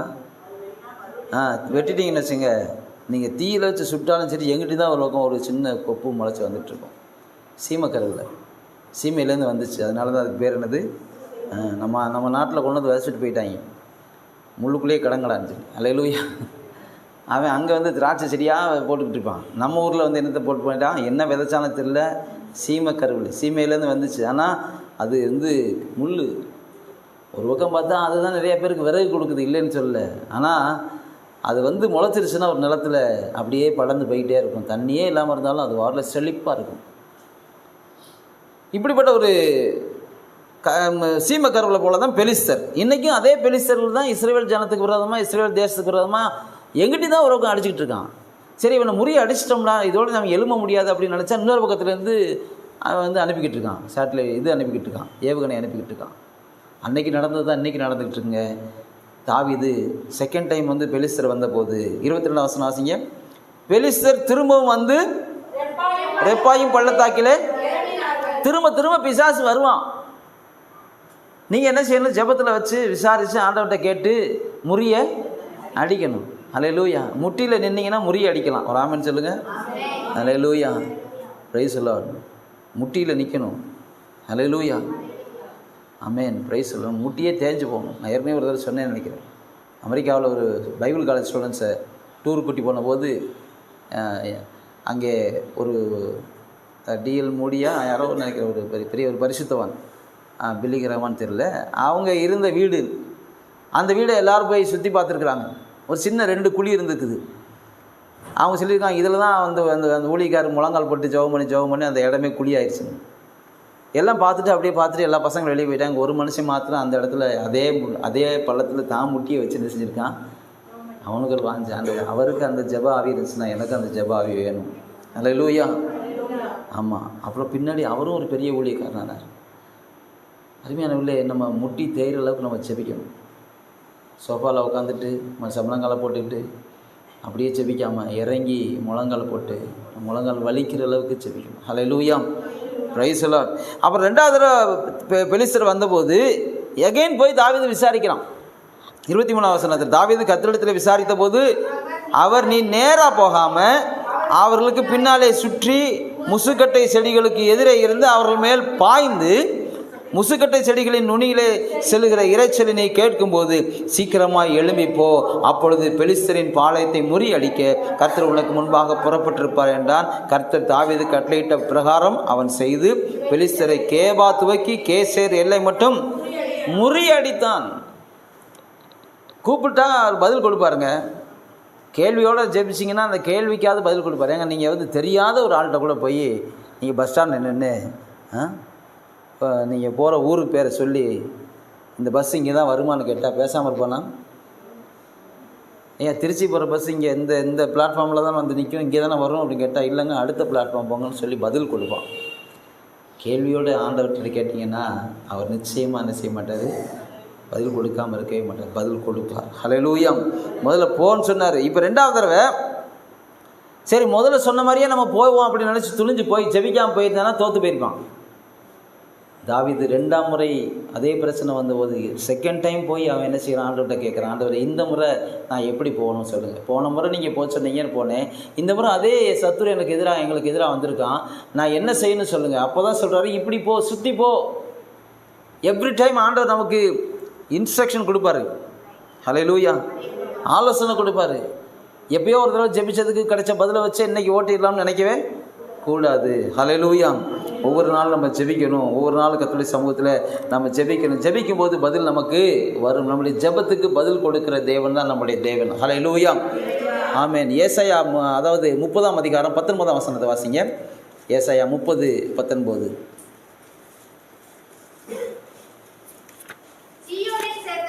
சீயோனை சேர்ந்த ஜனங்கள் எருசலேமில் என்ன செய்வாங்க, வாசமாக இருப்பாங்க. இனி நீ அழுது கொண்டிராய். கவனிங்க, கூப்பிடுதலின் சத்தத்துக்கு, உன் கூப்பிடுதலின் சத்தத்துக்கு அவர் உருக்கமாக இறங்கி அதை கேட்ட உடனே உனக்கு ஒரு ஆமென் சொல்லுங்க. எவ்வளோ அருமையாக ஸ்ட்ரைட்டாகவே ஆண்டவர் பேசுகிறார் பார்த்தீங்களா. சீயோனை சேர்ந்த ஜனங்கள் எருசலேமில். அப்போனா யூதர்களாக இருந்தால் தான் கொடுப்பாரோ? இல்லைங்க, நம்மளாம் யார்? சியோன் வாசிகள், அப்படி தானே? எருசலேமை சேர்ந்தவர்கள். ஹல்லேலூயா. சியோன் எருசலேம்னா ஆண்டவருடைய டெரிட்டரி, அதாவது அவருடைய எல்லை, அவருடைய காணியாட்சி, அவருடைய ஒரு பார்வைக்குட்பட்ட இடங்கள். அந்த சியோனிலே வாசமாக இருக்கிறவர்கள், அந்த எருசலேமிலே வாசமாக இருக்கிறவர்கள். இன்றைக்கு நம்ம சொல்கிறோம் சியோன்னா கர்த்தர் வாசம் பண்ணுகிற இடம். இது ஒரு சியோன், இது ஒரு எருசலேம். ஹல்லேலூயா.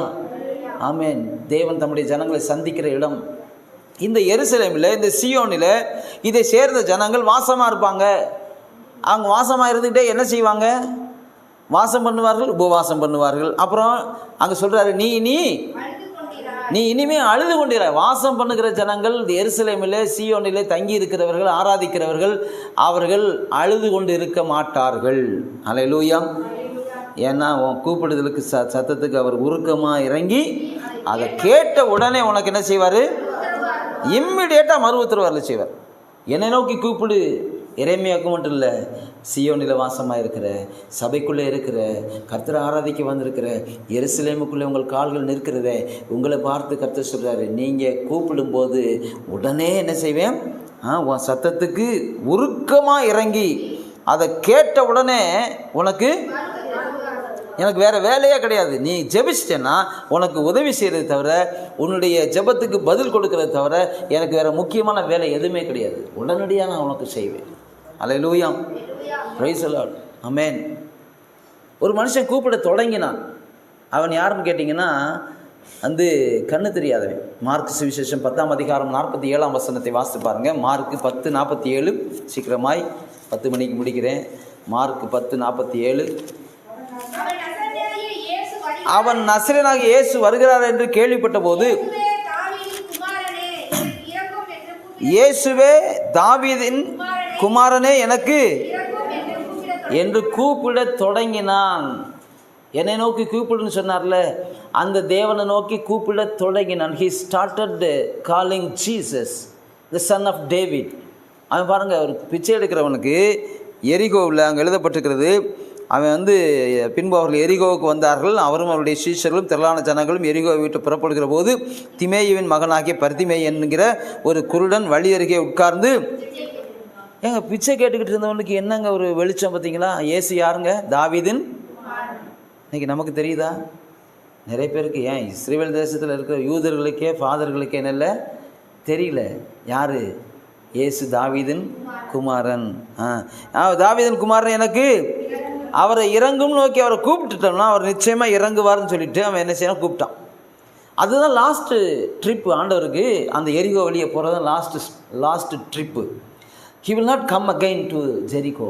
Straight away he is going to Calvary. அப்படியே கல்வாரிக்கு போகிறாருங்க. அப்படி போகும்போது என்னை விட்டு கடந்து போகிறார்ல, இந்த ஒரே ஒரு சந்தர்ப்பத்தை நான் விட்டுட்டேன்னா நான் காலமெல்லாம் கண் பார்வையற்றவனாக கபோதியாக தான் இருக்கணும்.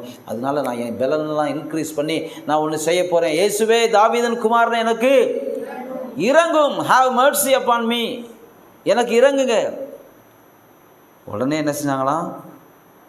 48ஆம் வசனத்தில், செபிக்கிறவனை பார்த்து கூப்பிடுறவனை பார்த்து அவன் பேசாது இருக்கும்படி அநேகர் அவனை, அவனோ தாவீதின் குமாரன் எனக்கு இறங்கும் என்று முன்னிலும். எங்கே தடை வருதோ அங்கே தான் தாண்டி குதிக்கணும். ஆமென், அல்லேலூயா, பிரைஸ் தி லார்ட். எங்கே ஜெபிக்கக்கூடாதுன்னு சொல்கிறாங்களோ அங்கே தான் ஜெபிக்கணும். பைபிள் வாசித்த வெளுத்துப்படி அப்படின்னு அங்கே தான் பைபிள் வாசிக்கணும். அல்லேலூயா. ஆமாம், சில வீடுகளில் இந்து சகோதர, அதாவது இந்துலேருந்து ரட்சிக்கப்பட்ட சகோதரர்கள் இருக்கிற வீடுகளில் பெற்றோர் பைபிள் வாசித்தா பயங்கரமாக கோவப்படுவாங்க. அப்போ தான் அவனுக்கு ரொம்பவே ஆர்வம் வரும். என்ன செய்வான் தெரியாமல் பைபிளை மறைச்சி வச்சு கொண்டு போய் எங்கேயாவது கம்மாயில் உட்காந்து வாசிக்கிட்டே இருப்பான். நம்ம வீட்டில் பைபிள் திறந்து இருக்கிறது, அலமாரியில் திறந்து இருக்கிறது, நல்ல ஜிப்பு போட்டு மூடி இருக்கிறது. வாசிக்கக்கூடாதுன்னு யாரும் சொல்கிறது இல்லை, ஆனால் வாசிக்கிறது இல்லை. அல்லேலூயா, பிரைஸ் தி லார்ட். எங்கே டேய் அந்த அந்த டப்பாவில் அதிரசம் வச்சுருக்கேன், அந்த டப்பா மட்டும் தொட்டுறாத, நான் போயிட்டு கடைக்கு போயிட்டு வந்துடுறேன், நான் அம்மா எடுத்து கொடுப்பேன்னு சொன்னால் வரங்குள்ளே டப்பா காலி ஆயிரும். அப்பா வர்றாரோ அம்மா வர்றாரோ தெரியும், டப்பா காலி ஆயிரும். எதை செய்யக்கூடாது, சாப்பிடக்கூடாது, அதிரசம் இருக்குது, நான் எடுத்துருவேன்னு சொன்னால் எடுக்கக்கூடாதுன்னா எடுப்பான், வாசிக்கக்கூடாதுன்னா வாசிப்பான். இதனால தான் ஆண்டவர் சொன்னார், இந்த அற்புதத்தை யார்ட்டையும் சொல்லாத என்ன, அப்போ தான் சொல்லுவாங்கன்ட்டு. அல்லேலூயா. அவர் ஒரு டெக்னிக் வச்சுருக்காரு, நான் உனக்கு செஞ்சதை யார்ட்டையும் சொல்லிடாதுன்னா ஊரெல்லாம் சொல்லுவான். இப்போ நம்ம சொல்லுவோம்ல, தயவுசெய்து யார்ட்டையும் என்ன செஞ்சிடாதீங்க, அவங்க தான் எல்லாத்துக்கும் சொல்லிடுவோம், தினத்தந்தியில் போட்டு விட்ருவாங்க. அல்லேலூயா, பிரைஸ் தி லார்ட். எனவே அன்னைக்கு பாருங்க தடை பண்ணாங்க. அவன் பேசாது இருக்கும்படி, ஜெபிக்காது இருக்கும்படி, கூப்பிடாது இருக்கும்படி அநேகர் அவனை. அவன் யாருக்குங்க பயப்படணும்? அவன் யாருக்கு வேணும்? கவர்மெண்ட் சர்வெண்ட்டா? ஏதாவது மேலே ஏதாவது அலிகேஷன் ஏதாவது கேஸ் கொடுக்க ஒன்றும் கிடையாது. நீ என்ன வேணாலும் பண்ணிக்க. இயேசுவோடு போகிறோம்னு சொல்லி போய்கிட்டு இருக்காங்களா ஒரு கூட்டம். இன்றைக்கும் இயேசுவோடு கூட ஒரு கூட்டம் போய்கிட்டு இருக்கு. அவங்களாம் என்ன தெரியுமா? அதற்ற கூட்டம். யாராவது ஜெபிச்சாங்கன்னா பேசாமல் அவர் போயிட்டுருக்கார். போதகரை என்ன செய்யாதீங்க, வருத்தப்படுத்தாது. சிறு பிள்ளைகள்லாம் கொண்டு வராதிங்க. அவர் என்ன போங்கப்பாங்க, போங்கப்பா. அதை பார்த்துட்டு சொன்னார், சிறு பிள்ளைகள் என்னிடத்துக்கு வருகிறதுக்கு தடை பண்ணாது. இப்போ இந்த இடத்துல கூப்பிடுகிறதை தடை பண்ணுகிறதுக்கு ஒரு கூட்டம் எழும்புது. அவங்க யாருன்னா இயேசுவோடு போகிறவங்க. நீங்கள் வாசித்து பார்த்தீங்கன்னா அங்கே எழுதப்பட்டிருக்கிறது, அங்கே அவர்கள் எரிகோவுக்கு வந்தார்கள், அவரும் அவருடைய சீஷரும் திரளான ஜனங்களும் எரிகோவை விட்டு புறப்படுது. திரளான ஜனங்கள், சீஷர் ஒரு பக்கம், திரளான ஜனங்கள் ஒரு பக்கம். இல்லை இதில் யார் அதட்டினானே தெரியல. ஒன்று சீஷர் அதட்டினாங்களா, இல்லை திரளான ஜனங்களில் கொஞ்சம் பெரிய ஆட்கள்லாம் சேர்ந்து அதட்டினாங்களா தெரியல. யார் அதட்டினா என்ன, யார் என்னை தடுத்தா என்ன, நான் சத்தத்தை என்ன செய்வேன், எழுப்பி அவரை கூப்பிடுவேன். ஏன்னா இதுதான் அவர் லாஸ்ட்டாக போகிறது, இனிமேல் அவர் இந்த பக்கம் வரமாட்டார் அப்படின்னு எப்படி தெரிஞ்சிச்சோ தெரியலையோ அவன் கூப்பிட்டுட்டான். ஆண்டவர் நின்றார். இயேசு நின்று அவனை அழைத்து வர சொன்னார். அவர்கள் அந்த குருடனை அழைத்து திடன் கொள்கின்றார். இப்போ அதட்டினவங்க டக்குன்னு மாறுறாங்க. பார்த்தீங்களா? அதட்டினவங்க டக்குன்னு மாறுறாங்க. பச்சோந்தியை விட இவங்க என்ன செய்யுது, அட்வான்ஸ்டு வெரைட்டி நினைக்கிறேன். அல்லேலூயா. பச்சோந்தி ஒரு மாதிரி பச்சை மரத்துக்கு பச்சையாக தெரியும், ப்ரௌனில் இருக்க மரத்துக்கு ப்ரௌனாக இருக்கும். இது எப்படி தான் கர்த்தர் படைச்சாருன்னு எனக்கும் தெரியல. ஆமாம், நிறைய பேர் அதாவது பச்சோந்தியாக இல்லை, ஆனால் பச்சோந்தியாக இருக்கிறாங்க. இடத்துக்கு தகுந்த மாதிரி இப்படி மாறிக்கிறோம், கலர் மாறிக்கிறோம். அன்னைக்கு பாருங்கள், பேசுனா கூப்பிட்டேன்னா வெளுத்துருவேன் அப்படின்னு சொன்ன ஆட்கள் இப்போ திடன்கொள், be of good courage brother, my dear brother, எழுந்துரு. உன்னை யார் அழைக்கிறா? போதகர் அழைக்கிறார். என் போதகர்கிட்ட போயிடுச்சு நியூஸு, ஏசுகிட்ட போயிடுச்சு நியூஸ் என் கூப்பிட்டது. அதனால் என்னடா அவரே நின்றார், அதனால் டக்குன்னு நம்ம மாறிடுவோம்லான்னு சொல்லி எல்லாமே மாறிட்டான். எழுந்திரு, உன்னை அழைக்கிறார் என்றார்கள். உடனே அவன் என்ன செஞ்சான்?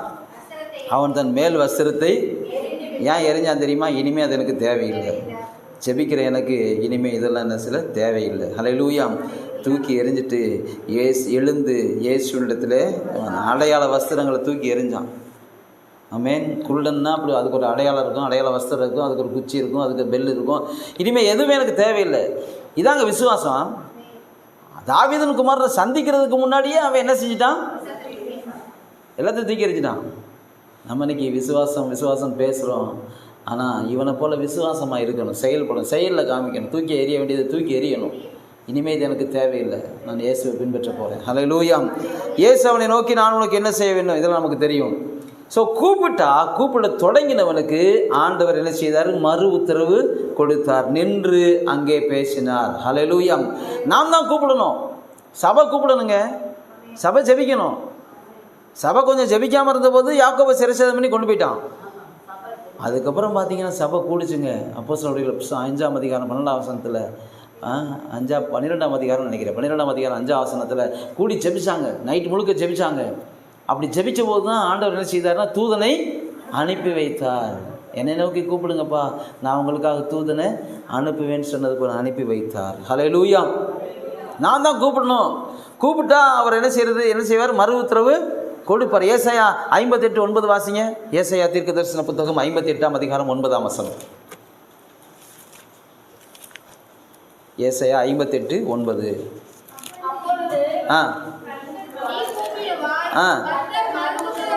நீ கூப்பிடுவாய், கர்த்தர் என்ன செய்வார்? மறு உத்தரவு கொடுப்பார். நீ சத்தமிடுவாய், அப்பொழுது இதோ நான் இருக்கிறேன் என்று சொல்லுவார். நுகத்தடியையும் விரல் நீட்டுதலையும் நிபச்சொல்லையும் நீ உன் நடுவிலிருந்து நீ அகற்ற வேண்டியதில்லை, நீ அகற்றி விடப்பா. நான் என்ன செய்வேன்? உனக்கு மறு உத்தரவு கொடுப்பேன். அப்பொழுது நீ கூப்பிடுவாய், கர்த்தர் என்ன செய்வார்? மறு உத்தரவு கொடுப்பார். ஹல்லேலூயா. நீங்கள் கூப்பிட்டீங்கன்னா அவர் மறு உத்தரவு கொடுப்பார். ஹல்லேலூயா. ரெஸ்பாண்ட் பண்ணுவார். நம்ம நல்லா ரெஸ்பாண்ட் பண்ண கற்றுக்கிறணும் முதல்ல. ஹல்லேலூயா. Praise the Lord. பதில் கொடுக்க கற்றுக்கிறணும். எஸ்னாலும் பதில் தான், நோனாலும் பதில் தான். பதில் சொல்லணும். ஹல்லேலூயா. Praise the Lord. பாருங்கள், இப்போ நம்ம கூப்பிடுறதில்ல, நல்லா ஜெபிக்கணும், நல்லா கூப்பிடணும், ஆண்டவர் நோய் கூப்பிடணும். மறு உத்தரவு என்ன செய்வார்? கொடுப்பார். நீ கூப்பிடுவாய், அப்பொழுது கர்த்தர் உனக்கு மறு உத்தரவு கொடுப்பார். ஆமென். வெளிப்படுத்தின விசேஷம் 3ஆம் அதிகாரம் 20ஆம் வசனத்தில் நமக்கு நல்ல தெரிஞ்ச வசனம் தான். நான் வாசப்படியில் நின்று சொல்லுங்க பாப்போம். தெரிஞ்ச வசனம் தானே? சொல்லுங்க. இன்று கதவை தட்டுகிறேன், ஒருவன் என் சத்தத்தை கேட்டு கத்திருந்தால் போஜனம் பண்ணுவேன், அவனும் என்னோட சாப்பாட்டை குறித்து பேசுகிறாரோ? இல்லை. ஹல்லேலூயா. வெளிப்படுத்தின விசேஷம் 3ஆம் அதிகாரம் 20ஆம் வசனம் நம்ம எல்லோரும் எடுத்து வச்சுக்கோங்க.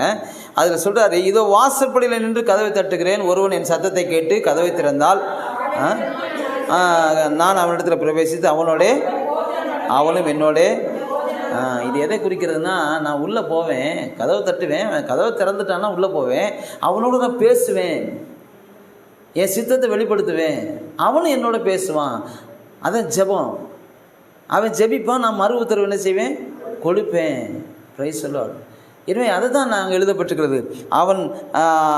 அவனோடு கூட நான் போஜனை பண்ணுவேன், அவனும் என்னோட போஜனை பண்ணுவான். இது வந்து 2 வே கம்யூனிகேஷன். இது வந்து 1 வே கிடையாது. 1 வே கூப்பிட்டுட்டே இருப்பாங்க, ஒரு பதில் இருக்காது. அது 1 வே. கூப்பிடும்போது எஸ் ஐ எம் ஹியர் அப்படின்னு சொன்னா அது 2 வே. சரியா? இப்போ நீங்கள் வந்து மொபைல் ஃபோனில் வந்து வாய்ஸை ரெக்கார்ட் பண்ணி என்ன செய்றீங்க? அனுப்புகிறீங்க. வாய்ஸ் ரெக்கார்டு அனுப்புகிறீங்க இல்லையா? அப்படி அனுப்பும்போது அது அவங்களுக்கு போயிடுது. ஆனால் உடனே அவங்க ரிப்ளை பண்ணாங்களா? அதாவது திருப்பி உங்கள்கிட்ட பேசுனாங்களா? இல்லை, அது மெசேஜ் மட்டும் தான் போகும், வாய்ஸ் மெசேஜ் மட்டும் போகும். ஆனால் நீங்கள் நேரடியாக அவங்களுக்கு நம்பருக்கு கால் பண்ணி நீங்கள் பேசுனீங்கன்னா, ஹலோன்னு சொன்னால் அவங்க திருப்பி மறு உத்தரவு என்ன கொடுப்பாங்க? ஹலோ அப்படின்னு சொல்லுவாங்க. எதுக்கு கூப்பிட்ட, என்ன விஷயம் அப்படின்னு கேட்பாங்க. ஸோ நீங்கள் ஃபோனில் பேசும்போது அங்கேருந்து ரிப்ளை வரும். நீங்கள் எதையாவது அனுப்பும்போது அவங்க போய் தான் சேரும், அதுக்கப்புறம் பதிலே வராது. இதான் வித்தியாசம். எனவே நம்ம ஆண்டவர்கிட்ட நம்ம வந்து கூப்பிடணும், கூப்பிட்டுட்டு அவரோடு உட்கார்ந்துருக்கணும். அப்போ அவர் நம்மோடு பேசுவார். ஹல்லேலூயா. ஆமென். எனவே நம்ம கான்டாக்ட் பண்ணி கால் பண்ணுனா அவர் வந்து நம்மோடு கூட பேசுவாருங்க. Price the Lord. இன்றைக்கி நிறைய பேர் டியூவல் சிம் வச்சுருக்கீங்கல்ல, 2 சிம் இருக்கு இல்லையா? நம்ம வந்து என்ன செய்யணும்? ஆண்டவர்கிட்ட பேசணும், அவர் நமக்கு பதில் கொடுக்கணும். ஹல்லேலூயா. ஆமென். யோசபாத் வந்து அவன் கர்த்தரை நோக்கி கூப்பிட்டான். யோசபாத் நீ வாசி பார்த்தீங்கன்னா 2 நாளாகமம் 20ஆம் அதிகாரம் 12ஆம் வசனத்தில் நீ வாசி பார்த்தீங்கன்னா 2 நாளாகமம் 20 எல்லோரும் சேர்ந்து கூப்பிட்றாங்க. ஒரு இக்கட்டான சிச்சுவேஷனில் இருக்காங்க.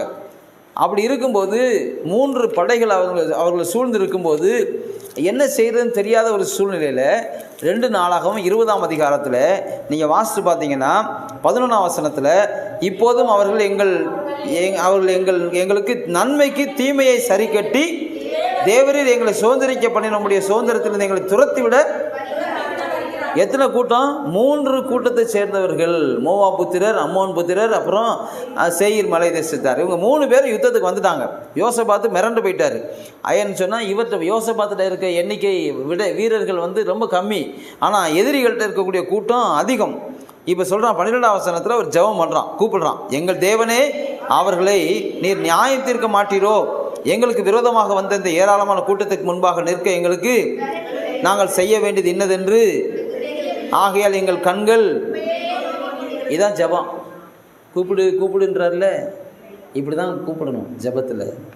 ஒரு யோசபாத் ராஜாவுக்கே என்ன செய்யறதுன்னு தெரியல, வந்து எங்களுக்கு விரோதமாக வந்த இந்த ஏராளமான கூட்டத்திற்கு அல்லது இந்த பிரச்சனைக்கு முன்பாக நிற்க எங்களுக்கு பலன் இல்லை, நாங்கள் செய்ய வேண்டியது என்னதான் செய்கிறதுனே தெரியல, எங்களுக்கு தெரியல, ஆகையினால என்ன செய்கிறதுன்னு தெரியலன்னு சொல்லிட்டு நாங்கள் வாட்டில் நம்ம சும்மா தூங்கிட்டு இருக்கல, நாங்கள் என்ன செய்கிறோம், எங்கள் கண்கள். அதான் ஜெபம், அதான் ஜெபம். எங்கள் கண்கள் உண்மையே. உங்கள் கண்கள் எங்கே பார்த்துட்டு இருக்குது? பிரச்சனை அதிகமாக இருக்கும்போது, போராட்டம் அதிகமாக இருக்கும்போது, சுற்றிலும் சூழ்ந்திருக்கும்போது, சத்துருக்கள் சூழ்ந்திருக்கும்போது உங்களுடைய கண்கள் என்னுடைய கண்கள் அவரையே நோக்கி இருக்க வேண்டும். ஹல்லேலூயா. நோக்கி கொண்டிருக்கிறது அப்படின்னு சொல்லி ஜெபிக்கிறாங்க யோசபாத் ராஜா. அப்படி ஜெபம் பண்ணிகிட்டு இருக்கும்போது என்ன செய்யறதுன்னு தெரிலன்னு சொல்லிட்டு இருக்கும்போது ஆண்டவர் ஒருத்தனை எழுப்பிட்டார். யார் எழுப்பினார்? யார்? பின்னாடி வாசிங்க, 14ஆம் வசனம் வாசிங்க. அப்பொழுது சபையின் நடுவில் இருக்கிற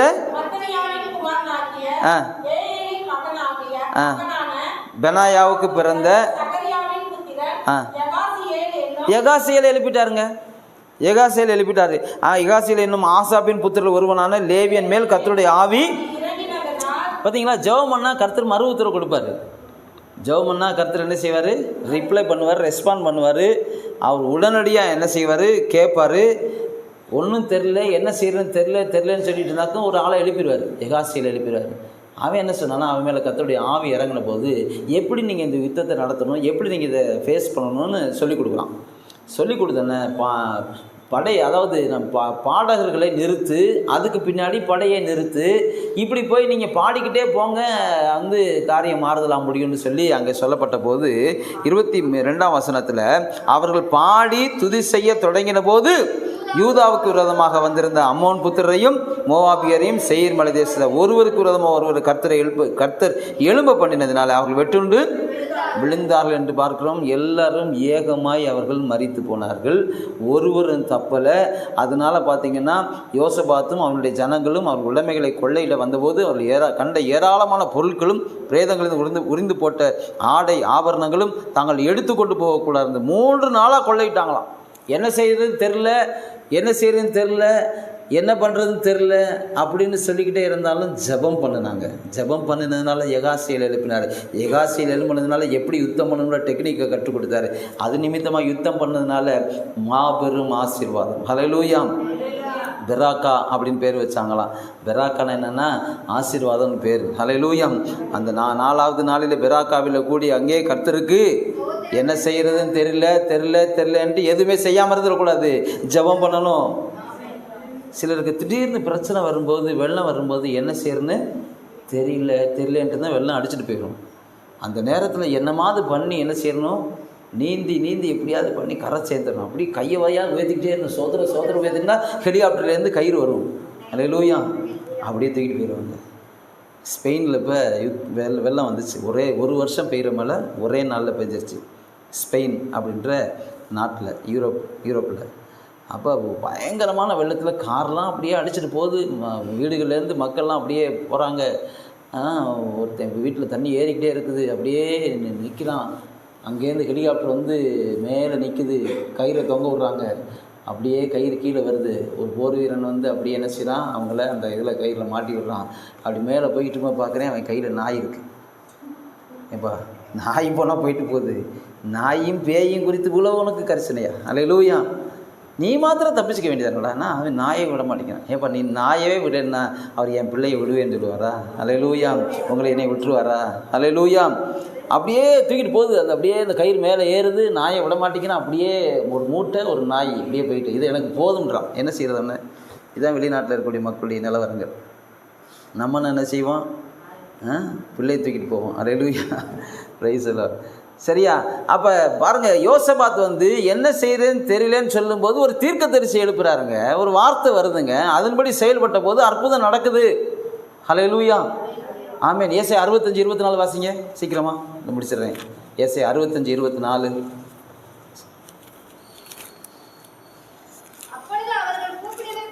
அப்பொழுது அவர்கள் கூப்பிடுறதுக்கு முன்னே நான் மறு உத்தரவு கொடுப்பேன். பேசிக்கிட்டு இருக்கும்போதே நான் என்ன செஞ்சிருவேன்? கேட்டுருவேன். ஏசாயா 65:24. அப்பொழுது அவர்கள் கூப்பிடுகிறதற்கு முன்னே, கூப்பிடுன்னு சொல்கிறாரு. இந்த வசனத்தில் என்ன சொல்கிறாரு? அப்போ நீ கூப்பிடுறதுக்கு முன்னாடியே நான் என்ன செய்வேன்? தானியேல் தீர்க்கதரிசன புஸ்தகத்தில் தானியேல் வேண்டிக் கொள்ள தொடங்கின போது கட்டளை என்ன செஞ்சான்? வெளிப்பட்டுருச்சான். இப்பொழுது அவர்கள் கூப்பிடுகிறதுக்கு முன்னே நான் மறு உத்தரவு கொடுப்பேன், அவர்கள் பேசும்போது நான் கேட்பேன். பிரைஸ் தி லார்ட், ஹல்லேலூயா. நம்ம கேள்வியோடு ஜெபிக்கணும், யோசபாத்து போல் ஜெபிக்கணும். சரி, பிசாசு ஒரு ஜெபம் பண்ணுச்சு தெரியுமா உங்களுக்கு? பிசாசு ஜெபமாக பாஸ்டர் பண்ணும் அப்படின்னு கேட்டால் பிசாசு ஜெபம் பண்ணுச்சு. வாசிங்க பார்ப்போம். மார்க் 5:12. மார்க் 5:12 சீக்கிரம் வாசிங்க. பிசாசு ஒரு ஜெபம் பண்ணுச்சு, உடனே பதில் வந்துருச்சு. மார்க் 5:12. மார்க் 5:12. அந்த பிசாசுகள் எல்லாம் இயேசுவை நோக்கி பன்றிகளுக்குள்ளே போகும்படி அவைகளுக்குள்ளே எங்களை அனுப்பும் என்று அவரை வேண்டி, இயேசு அவைகளுக்கு உத்தரவு கொடுத்த உடனே அசுத்த ஆவிகள் புறப்பட்டு பன்றிகளுக்குள் போயின. உடனே ஏறக்குறைய 2000 பன்றிகள், அந்த கூட்டம், பன்றிகளுள்ள அந்த கூட்டம் உயர்ந்த மேட்டிலிருந்து ஓடி கடலில் பாய்ந்து கடலில் அமிழ்ந்து மாண்டது. ஏங்க, பிசாசுக்கு உடனே உத்தரவு கொடுப்பாரா? ஆமாம். அது செலக்ட் பண்ண மிருகம் என்னது? பன்றி. பன்றியும் நீ அழிஞ்சு போங்க, நீ இத்தனை வருஷமாக இருந்து இந்த மனுஷனை வாட்டி வாட்டி வதச்சி நீங்கள் எடுத்தது போதும் அப்படின்னு சொல்லி பிசாசுக்கு வந்து ஆண்டவரை பார்த்த உடனே நம்ம இங்கே இருக்க முடியாது, இனிமேல் நமக்கு இங்கே வேலை கிடையாது, எங்கேயாவது போயிடணும். அதுவும் உத்தரவை கேட்டு அவர் சொல்கிற இடத்துக்கு போவோம்.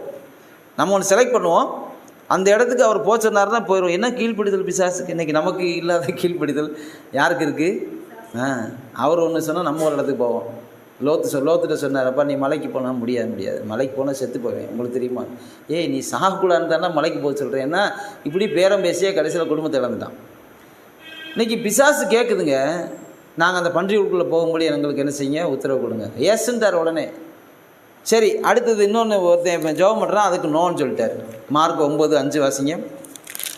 சரி, மார்க் 5:18 வாசிங்க. 5:18 அதை சொல்லி முடிச்சிடுறேன். மார்க் 5:18. அப்படியே அவர் படவில் ஏறின பொழுது இவன் ஜெபம் பண்ணுறான், கூப்பிடுறான், இயேசுவே அப்படின்னு சொல்லி, நான் உம்மோடு இருக்கும்போது எனக்கு என்ன செய்யுங்க? உத்தரவு கொடுங்க அப்படின்னு வேண்டிக் கொண்டான். 19 நோன்னு சொல்லிட்டார். இயேசு அவனுக்கு, எங்க பிசாசுக்கு எஸ்ன்னு சொல்கிறாரு, நமக்கு நோன்னு சொல்கிறாரு, இது என்ன அர்த்தம் அப்படின்னா, பிசாசு அழிவை தேடினா போய் அழிஞ்சு போன்ட்டார். இவன் என்ன செய்கிறான்? இவன் பிசாசுகள் பிடித்திருந்த இவன் விடுதலை பெற்றுட்டான். விடுதலை பெற்றதுக்கப்புறம் இயேசுவை பார்த்துட்டு அப்படியே அவனுக்கு ஒரு வாய்ப்பு, எவ்வளோ பெரிய வாய்ப்பு தெரியுமா?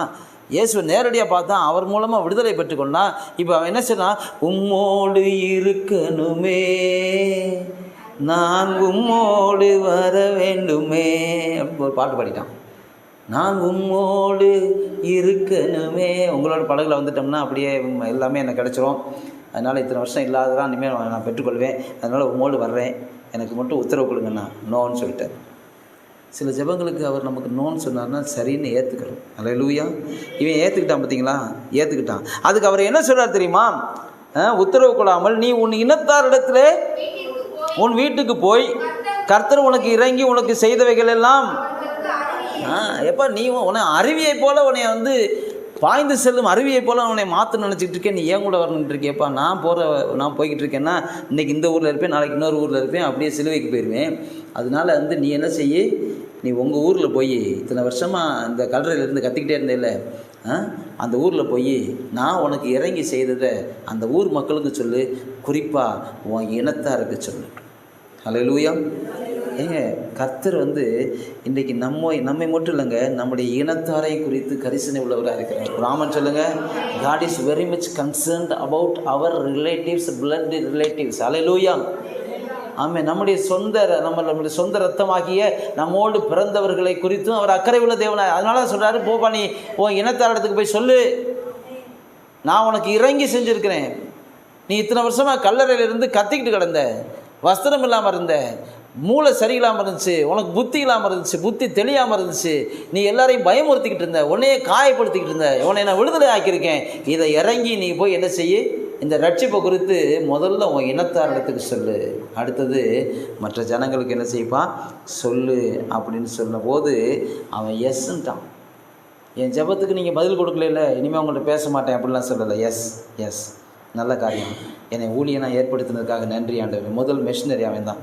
அல்லேலூயா. தெக்கப்போலின்ற ஆரம்பிச்சான். அந்தபடி அவன் போய் இயேசு தனக்கு செய்தவைகள் எல்லாம் தெக்கப்போலி என்னும் நாட்டிலே, தெக்கப்போலினா 10 பட்டணங்கள் நிறைஞ்ச ஒரு இடத்துக்கு பேர் தான் தெக்கப்போலி. அல்லேலூயா. Praise the Lord. எனவே நம்ம ஆண்டவர்கிட்ட கேட்கணும், கூப்பிடணும், செபிக்கணும். செபிக்காமல் இருந்தால் எல்லாம் செஞ்சிருவார்னு நினைக்கிறக்கூடாது. நிறைய பேர் என்ன செய்கிறாங்கன்னா, செபிக்கிறாங்க, அவர் பார்த்து எது கொடுத்தாலும் சரி அப்படின்னு கேட்டுக்கிறாங்க. இல்லை, என்னை நோக்கி கூப்பிடு அப்படின்னு சொன்னார்ல, நான் உனக்கு உத்தரவு கொடுப்பேன்.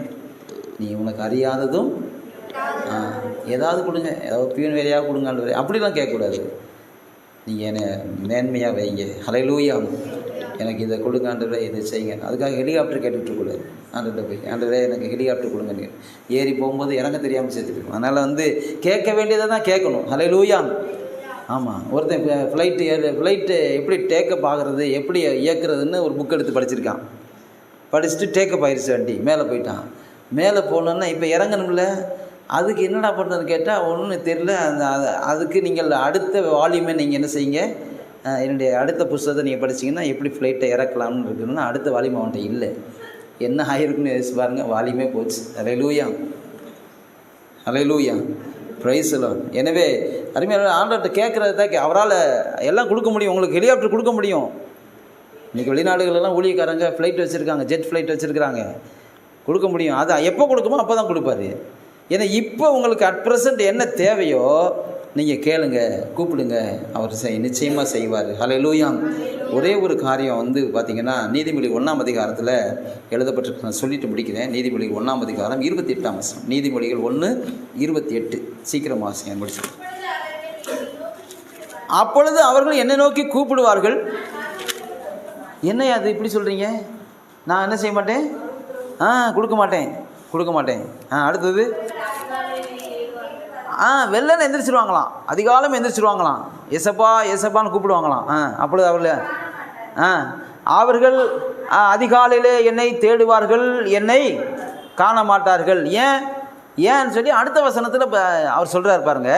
ஏன் நான் பதில் கொடுக்க மாட்டேன், ஏன் நான் அவங்களுக்கு உத்தரவு கொடுக்க மாட்டேன்னா, அவர்கள் அறிவை வெறுத்தார்கள், கர்த்தருக்கு பயப்படுதலை தெரிந்து கொள்ளாமல் போனார்கள், என் ஆலோசனை அவர்கள் விரும்பவில்லை, என் கடிந்து கொள்ளுதலை எல்லாம் என்ன செஞ்சாங்க, டெஸ்பைஸ் பண்ணாங்க, அசட்டை பண்ணாங்க. அவர்கள் ஆகையால் அவர்கள் தங்கள் வழியின் பலனை புசிப்பார்கள், தங்கள் யோசனைகளினாலே. அதனால நான் பதில் கொடுக்க மாட்டேன். யாருக்கு பதில் கொடுக்க மாட்டாருங்க? அறிவை வெறுக்கிறவங்களுக்கு, தேவனுடைய அறிவை, பரிசுத்தரின் அறிவை வெறுக்கிறவங்களுக்கு, கர்த்தருக்கு பயப்படுதலை தெரிந்து கொள்ளாதவங்களுக்கு, ஆலோசனை விரும்பாதவங்களுக்கு, கடிந்து கொள்ளுதலை அசட்டை பண்ணுறவங்களுக்கு அவர் பதில் கொடுக்க மாட்டார், மறு உத்தரவு கொடுக்க மாட்டார். ஹல்லேலூயா. Praise the Lord. மறு உத்தரவு கொடுக்க மாட்டார், அமைதியாக இருப்பார், பேசாமல் இருப்பார். என்ன பேசாமல் இருக்கீங்கன்னா, ஆமாம் நான் முதல்ல உனக்கு சொன்னதை என்ன செய்ய, என்னை அறிவை என்ன செய்ய, சம்பாதி, கர்த்தருக்கு பயப்படுதலை தெரிந்து கொள், பரிசுத்தரின் அறிவு, என் ஆலோசனை என்ன செய்ய விரும்பு, முதல்ல கடிந்து கொள்ளுதல் அசட்டை பண்ணாதப்பா. Price the Lord. இன்றைக்கி நிறைய பேர் விக்கிரகத்துக்கு முன்னாடி நின்று அவங்க கூப்பிட்டுக்கிட்டே இருக்கிறாங்க. ஏசாயா 46:7 பார்த்தீங்கன்னா, ஏசாயா 46:7 வசனத்தை வாசித்து பார்த்தீங்கன்னா, விக்கிரகத்துக்கு முன்னாடி அவங்க கூப்பிட்டுக்கிட்டே இருக்கிறாங்க, ஆனால் அது பதில் கொடுக்க மாட்டேங்குது. 46:7 46:7 தானே வாசிக்கிறீங்க?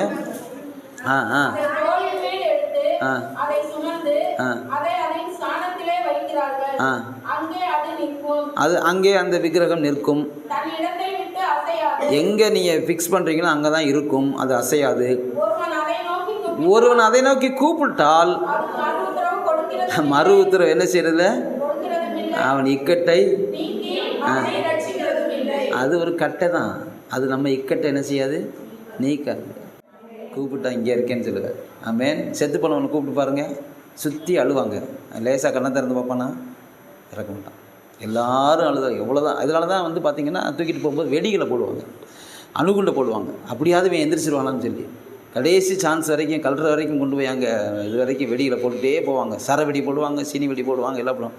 அவன் பாட்டில் இருப்பான். அதான் செத்தவன் கையில் வெத்தலை பாக்குன்னு கிராமத்தில் சொல்லுவாங்க. அவன் பாட்டில் இருப்பான்.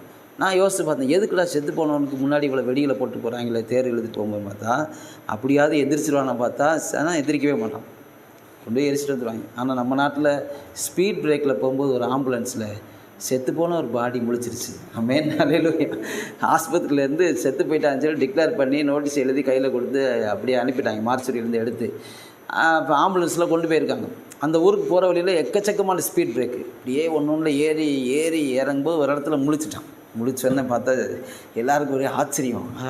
பொழைச்சிட்டானா, திருப்பி ஆஸ்பத்திரிக்கு கொண்டு போய் பெரிய ஆஸ்பத்திரியில் கொண்டு போய் வச்சு அவனை பொழைக்க வச்சுட்டாங்க. அவன் திருப்பி செத்துட்டான். ஹல்லேலூயா. ஆமாம்.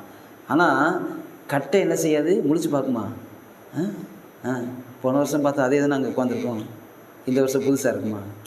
நம்முடைய ஆண்டவர் சீயோனிலே வாசமாக இருக்கிறார். ஹல்லேலூயா. அவர் மறு உத்தரவு கொடுக்கிறார். எனவே ஒரு விக்கிரக வழிபாடு நம்ம ஏற்கனவே பார்த்தோம். எலியாவுக்கு முன்னாடி அந்த பாகால் வணக்கத்தார் காலையிலேருந்து சாயந்தரம் வரைக்கும் கூப்பிட்டாங்களாம், ஒரு ரிப்ளையும் இல்லையா. இந்த எலியாவுக்கு கொஞ்சம் ஹியூமர் இருக்குது, அவருக்கு கொஞ்சம் நகைச்சுவையாக பேசுவார், நையாண்டியாக பேசுவார். அப்போ அவர் சொன்னார், அப்பா கொஞ்சம் சத்தமாக கூப்பிடுங்க, காது கேட்காம கூட இருக்கலாம், தூங்கிட்டு இருப்பான், இல்லாட்டி எங்கேயா பிரயாணம் கூட போயிருப்பான், இப்போ வந்திருப்பான், இப்போ திரும்ப கூப்பிடுங்கன்னு.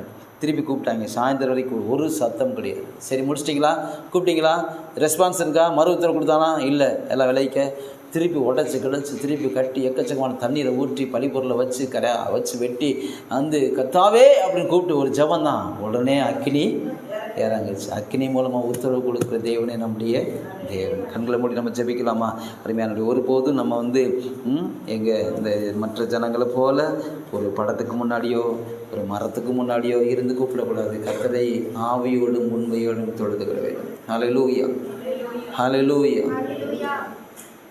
என்னை நோக்கி கூப்பிடு என்றீர், இன்னல் துன்ப வேளையிலோ என்னை நோக்கி கூப்பிடு என்றீர், இன்னல் துன்ப வேளையிலோ கருத்தாய் விசாரித்து என்றோ கனிவோடு என்னை நோக்கிடுமே. கருத்தாய் விசாரித்து என்றும் கனிவோடு என்னை நோக்கிடுமே. திருப்பாதம் நம்பி வந்தே கிருபை நிறை தமதன்பை கண்டடைந்தே தேவ சமூகத்திலே தமதன்பை கண்டடைந்தேன். தேவ சமூகத்தில் என்னை நோக்கி கூப்பிடு, அப்பொழுது நான் உனக்கு உத்தரவு கொடுத்து நீ அறியாததும் உனக்கு எட்டாததுமான பெரிய காரியங்களை உனக்கு அறிவிப்பேன் என்று சொல்லி ஒரு சிறையில் இருந்த ஒரு மனிதனுக்கு தீர்க்கதரிசிக்கு நீங்கள் பேசுனீங்க. ஆண்டவரே, அவன் உங்களை நோக்கி கூப்பிட்ட போது விடுவித்தீர். அவன் அறியாத காரியங்கள்லாம் செய்தீங்க. எங்கள் லைஃப்லையும் கூட இன்றைக்கி அதே போல் நாங்கள் கூப்பிடுறோம், ஜெபிக்கிறோம்.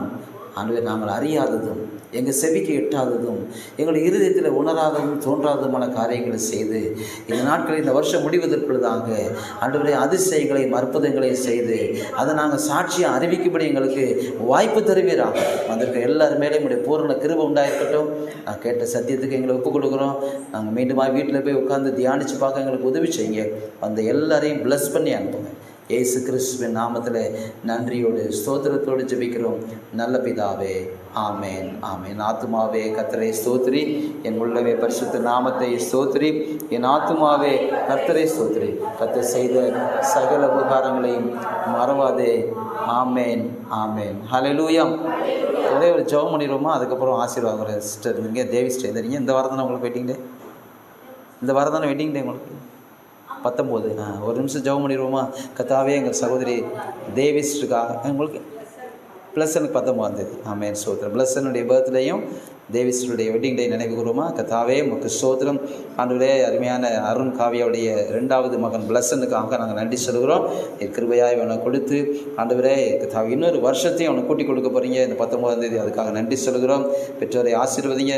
பிள்ளை ஆண்டவரே எல்லாரையும் சந்தோஷப்படுத்துகிற மகனாக, ஒரு பர்னபாவாக, ஆறுதலின் மகனாக இருக்கட்டும். அதுபோல் தேவிஸ்டையும் கலைச்செல்வனை கருத்தில் வைக்கிறோம். நம்முடைய பிள்ளைகளுக்கு நீர் ஆண்டவரே கர்த்தாவே இந்த 19ஆம் தேதி திருமண நாளை நினைவு கூற ஆண்டவர் நீங்கள் கர்த்தாவே கிருபை செய்ய போகிறீங்க. அதுக்காக நன்றி சொல்கிறோம்.